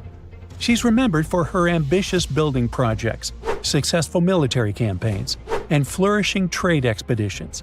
It turns out she was one out of 4 women to take the title of pharaoh in Egyptian history. The next woman would have to wait for 1,500 years to reign, and that woman we know as Cleopatra. The story of how Hatshepsut got to be a pharaoh is the most colorful part of this tale. As far as most dynastic rules go, it's usually men that are first in line for royal thrones. In Egypt, that was the same. That's why, when Pharaoh Thutmose I had a daughter as his firstborn, that was a big no-no as far as his succession line went. A few years later, Pharaoh Thutmose I passes away. The crown passed to Thutmose II, who ruled briefly, only to leave the throne to his infant son, Thutmose III. In this scenario, Hatshepsut was this pharaoh's stepmother. So what happened was that Hatshepsut served as advisor to her stepson, since he was too young to rule on his own. But after 7 years, she made an unprecedented move. She decided to seize power and declared herself Pharaoh of Egypt. Now this was not a simple power grab.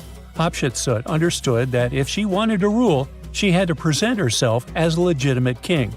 In a bold move, she adopted the full royal regalia, including the false beard traditionally worn by male pharaohs. She was often depicted in statues and hieroglyphs as a man, wearing the pharaoh's kilt and headdress. But this wasn't about disguising herself. Experts believe she never tried to hide her identity. Inscriptions on her statues often included feminine titles, like Daughter of Re, or grammatical structures that combined male and female terms, such as His Majesty herself. This showed that while she adopted traditional symbols of kings, she still acknowledged her true gender. But she needed to go even further. To legitimize her rule, she crafted an elaborate origin story. She claimed that the deity Amun himself had visited her mother in the form of her father, Thutmose I, and that she was his divine daughter. Now this was no small claim, since pharaohs were seen as deities on earth. By aligning herself with Amun, she strengthened her right to the throne. In temple carvings, she depicted this divine birth with Amun, presenting her as his rightful heir. These narratives weren't just mythology, they were tools, ensuring her position remained unchallenged. Hatshepsut also took a new name, Ma'at Kari, which translates roughly to "Truth is the soul of the sun god." The word Ma'at was central to Egyptian beliefs. It represented order, justice, and divine balance. Pharaohs were expected to uphold Ma'at to ensure Egypt's stability. By calling herself Ma'at Kari, Hatshepsut was likely reinforcing that she was a legitimate and rightful ruler. Her reign was truly great. She led Egypt into an era of peace and prosperity, launching massive building projects and restoring temples across the kingdom. Her most famous achievement was the construction of her temple at Deir el-Bahari, a pretty impressive architectural masterpiece carved into the cliffs of Luxor. Hatshepsut initiated one of the most ambitious construction projects in ancient Egyptian history, commissioning monuments, temples, and obelisks to immortalize her reign. It's argued that she continued with the construction of the Avenue of the Sphinxes, a grand road lined with statues leading to the Karnak Temple. For many, her shining architectural achievement was the towering obelisk she had carved from single pieces of granite. One of these, weighing over 320 tons, still stands today. Now, beyond building, she expanded Egypt's influence through trade.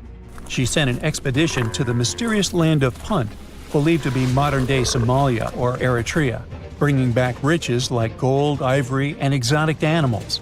Her fleet of ships sailing the Red Sea marked the first recorded trade mission of its kind, establishing economic ties that would benefit Egypt for generations. Yet, for all of her success, something strange happened after Hatshepsut passed away. Her successor, aka her stepson Thutmose III, who had been overshadowed by her rule, took a drastic step. He ordered her name to be erased from history. Her statues were defaced, her inscriptions chiseled away, and her achievements credited to other rulers. It was as if she had never existed. Some believe Thutmose III wanted to reclaim his rightful place as pharaoh, while others suggest that later rulers, uncomfortable with the idea of a female pharaoh, sought to restore traditional male dominance. The story gets even more tragic. The power struggle between stepmother and stepson continues, since, even after her passing away, Thutmose III built his own temple right next to Hatshepsut's at the Valley of the Kings. But he built his temple with one deliberate modification. His monument was built 11 feet higher than hers. Mind you that this was no accident, it was a symbolic statement. He wanted to overshadow her legacy. But history had other plans. Hatshepsut's legacy started to be rediscovered in the 19th century, and it was only through careful archaeological investigation that her reign was properly recognized. Today, Hatshepsut is remembered as one of Egypt's greatest pharaohs. Her reign, once erased, has been reconstructed, through constant archaeological discoveries, proving that her power and influence could not be so easily forgotten. Her resting place had been hidden in plain sight, her body removed from its original chamber in an effort to erase her from history. This final piece of evidence cemented her legacy, proving that even attempts to erase a pharaoh could not really do it. Hatshepsut's grand temple, Djeser-Djeseru, was a stunning architectural feat, designed to immortalize her reign and solidify her divine connection to Amun. But after her death, her successor, Thutmose III, launched that calculated effort to erase her legacy, and parts of her temple were dismantled. Historians still debate why. Was it a dynastic power move, an attempt to restore traditional male rule, or a bid to strengthen Thutmose III's claim to the throne? Maybe he was just a jerk. Whatever the reason, the destruction wasn't immediate. It happened decades after her death, suggesting it might not have been a personal revenge, but a broader political strategy. Yet, despite these efforts, her temple endures, and so does her story, a defiant echo of Egypt's first great female pharaoh. Let's travel through space and time to another place. Dashur, Egypt, is known to be home to several resting places of people from ancient Egypt. In the year 2017, scientists uncovered a long-lost pyramid. They quickly called the Ministry of Tourism and Antiquities because they suspected it was going to be a big deal. Unlike most pyramids that were found in the area, this one was completely sealed. Lifting the capstone was a delicate process. When they finally managed to open the pyramid, they expected to find an undisturbed chamber. Instead, it was chaos. The place had been looted, and the personal items of the person that had passed away were scattered all over. But in the middle of the wreckage, they found a chest. Using the latest scanning technology, they managed to read the damaged hieroglyphs on its surface. What they found was unbelievable. The name inscribed there was as clear as day: Princess Hatshepsut. Ooh. The discovery made in 2017 also opened up a lot of questions.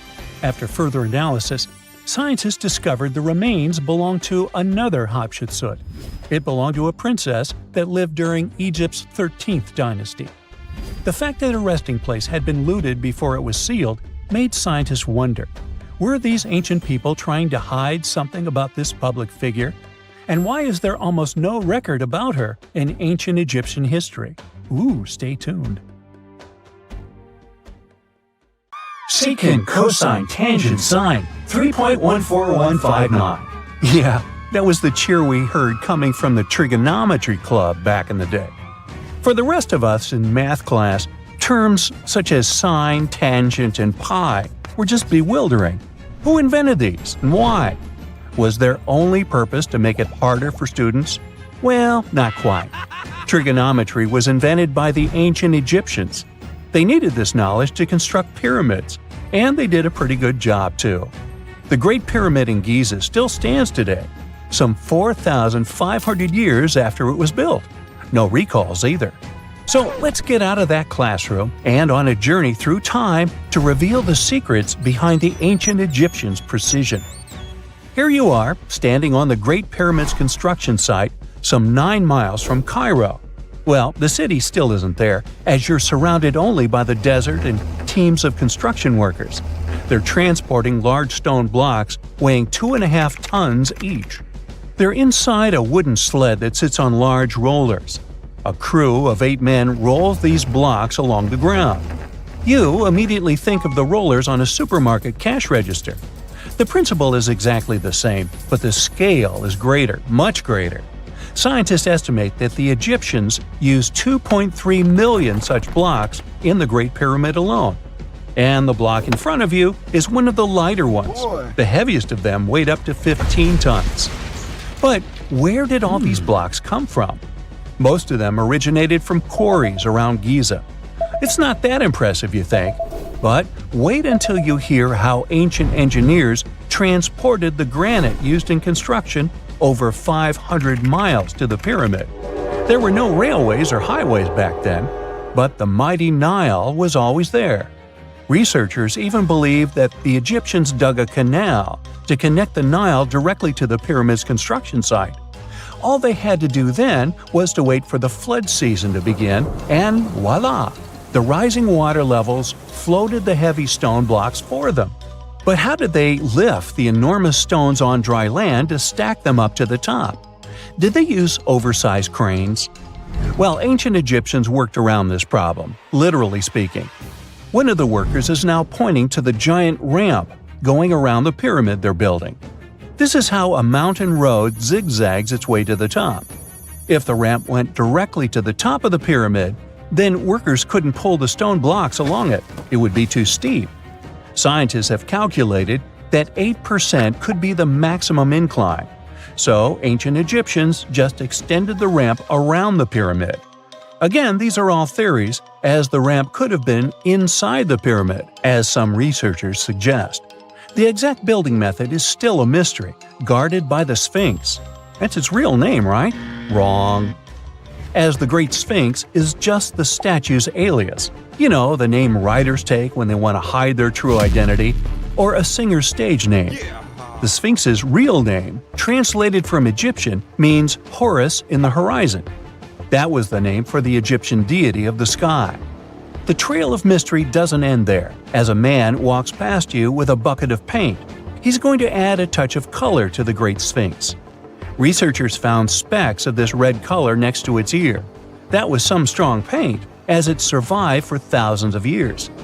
You are now standing straight in front of the Sphinx. You look up. It's very tall, right? 66 feet to be precise. Now resist the urge to take a selfie. You can do it. Now you notice something else. It looks like the Sphinx is in the center of a giant triangle in the back. That's one side of the Great Pyramid.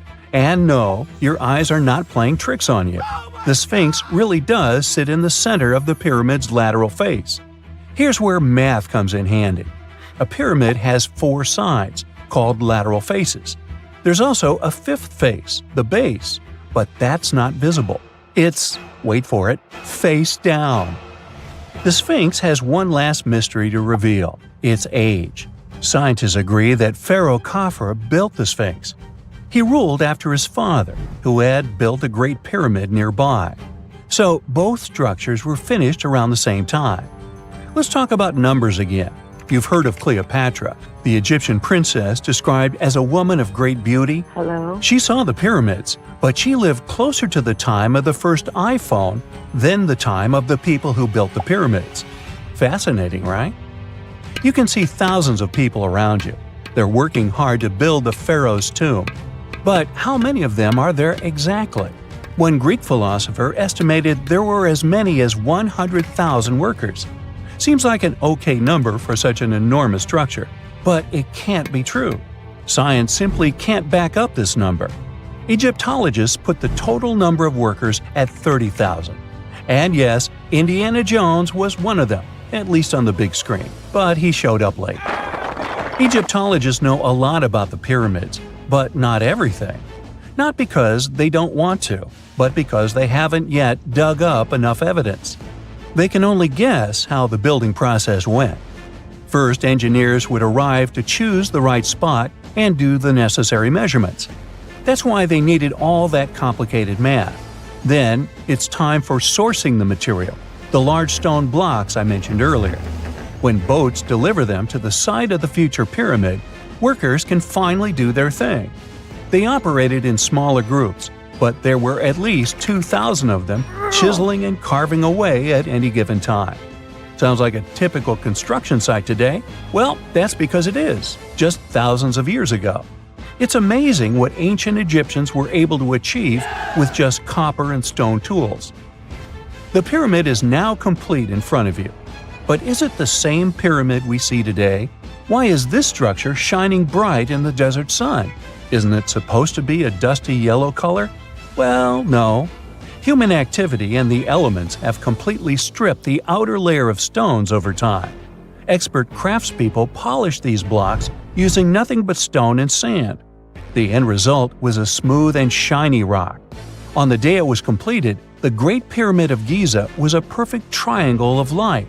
Its polished sides acted like giant mirrors, reflecting the powerful Egyptian sun. This is the point where you should put your glasses on. And that shiny thing you see at the pyramid's very top is actually gold. The capstone at the top of the pyramid is called a pyramidion. It was covered in sheets of gold. As you can guess, these were the first stones to disappear. Let's make another stop before we get you back to your classroom. We travel to the British Isles, and no, Stonehenge isn't our destination. It is Newgrange in County Meath. Scientists estimate that the ancient peoples of Ireland built this stone monument around the year 3200 BCE. This makes it older than both Stonehenge and the Great Pyramid in Giza. The function of the circular mound in Newgrange is the same as the one of the Great Pyramid and equally mysterious. The estimated amount of loose stone present in the valley is over 220,000 tons. And it's not just randomly thrown on a pile. The order in which the stones are set makes the structure water-resistant. That would explain how Newgrange had survived for so long. Kinda makes you want to splash out the cash for that waterproof phone case, huh? Well, you're back in your school desk, but today's math lecture is the last thing on your mind. You're thinking about how great the Egyptian pyramids are, and if we have something similar today.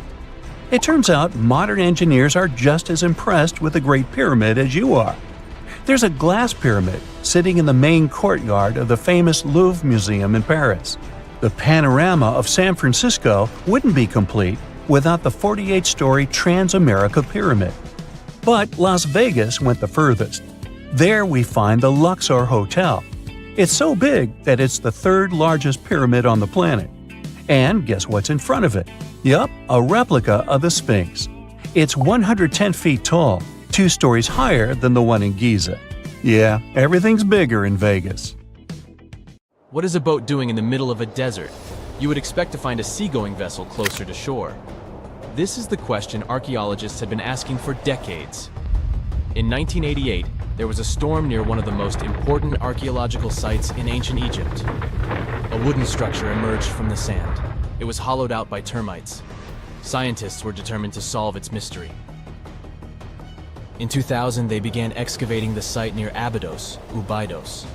An American team of experts soon discovered a boat that was 70 feet long, and it wasn't alone. In total, there were 14 boats neatly resting next to each other. It was impossible to completely dig out the boats because of their poor condition. Luckily, the wood was preserved enough to get a sample. Analyses revealed that the boats were around 5,000 years old, the oldest fleet in human history to this date. The time of their construction predates the pyramids at Giza by half a millennium. Each ship of the fleet rested in a vault that matched its dimensions. The room was roughly a third of the size of a tennis court. It had mud brick walls that featured more than 120 drawings of boats. Ancient Egyptians incised them on whitewashed walls that were excellently preserved. Scientists have known about these mysterious chambers for well over a century. 1901, 1902. A British archaeologist, Arthur Weigel, stumbled upon a strange structure west of the River Nile. His team caught a glimpse of the interior walls. Sadly, a section of the roof collapsed, so they had to call off further exploration. Researchers abandoned the site, but its location remained on the maps. The boat's position first led scientists to think that they rested on a bank of the mighty Nile. But there was a problem with this theory. Today, the river flows almost 7 miles west of Abydos. Further studies of the surrounding terrain showed the Nile didn't change its course throughout history. Also, if the boats floated near a dock, they would be in unstable positions. The 14 vessels at Abydos were perfectly parallel to each other. There was only one conclusion possible. Someone had deliberately placed them like that. They must have gone through a lot of effort. Each boat had enough room for up to 30 rowers. These vessels could really float. They weren't models, but scholars still don't know if they actually sailed any body of water in ancient Egypt. This doesn't diminish the importance of the find. Previously, archaeologists found only small-scale models. In King Tut's tomb alone, there were 35 boat models. For a long time, these figurines were the only clues as to how ancient Egyptian vessels looked like. The boat's design confirms that they were the real deal. They are the earliest surviving examples of something called built boats. Ancient people constructed primitive vessels by hollowing out large tree trunks.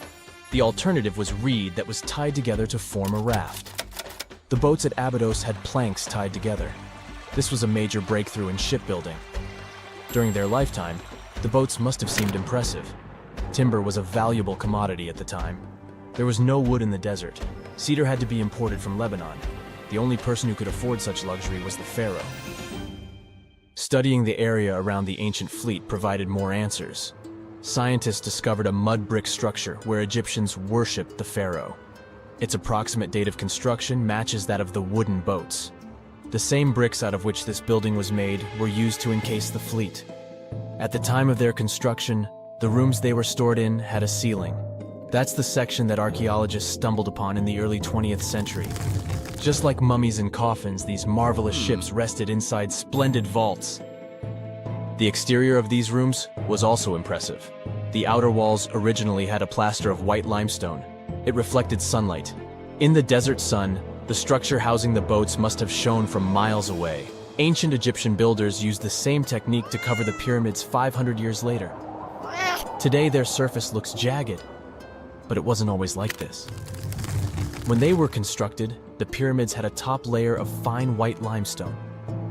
Their surface was smooth and it gleamed in the sunlight. Instead of stairs, the outer layer of the pyramids was more of a sleek ramp. Archaeologists were left with one final question. Which pharaoh owned the fleet? The answer lay just a mile from the site. This is where the tomb of a pharaoh from the 5th dynasty rested, King Senwosret III. Its time and style of construction matched the ones of the chambers with boats. The very end of his rule might explain how the boats ended up in the middle of the desert. The pharaoh probably passed away in northern Egypt. Then his body was transported down the Nile to Abydos in a marvelous procession of decorated boats. The vessels were later lowered to chambers near the final resting place of their owner. This had a symbolic meaning. In the ancient Egyptians' belief system, ships played a key role. Their supreme deity was Ra. He traveled through the sky during the day in the form of the sun. At nighttime, he sailed through the netherworld in a solar boat. The pharaoh identified himself with Ra. That's why he needed boats in the afterlife. That was the only way to regenerate himself. Just as the sun rises every day above the horizon. This belief existed for thousands of years. The more famous Pharaoh Khufu also had a ship. Scientists found it in 1954 next to his pyramid at Giza. It is some 4 centuries younger than the fleet at Abydos, but Khufu's ship was almost 2 times longer. The Great Pyramid of Giza and King Tut's tomb are some of the most famous archaeological finds in Egypt. But there are many more secrets hiding beneath the endless sands of the Sahara Desert. Recently, 2020, archaeologists found a lost city there. They have labeled it as the most important discovery since King Tut's tomb, 1922. The city of Aten is some 3,000 years old. Historians hope it will give them a unique insight into the everyday life of ancient Egyptians.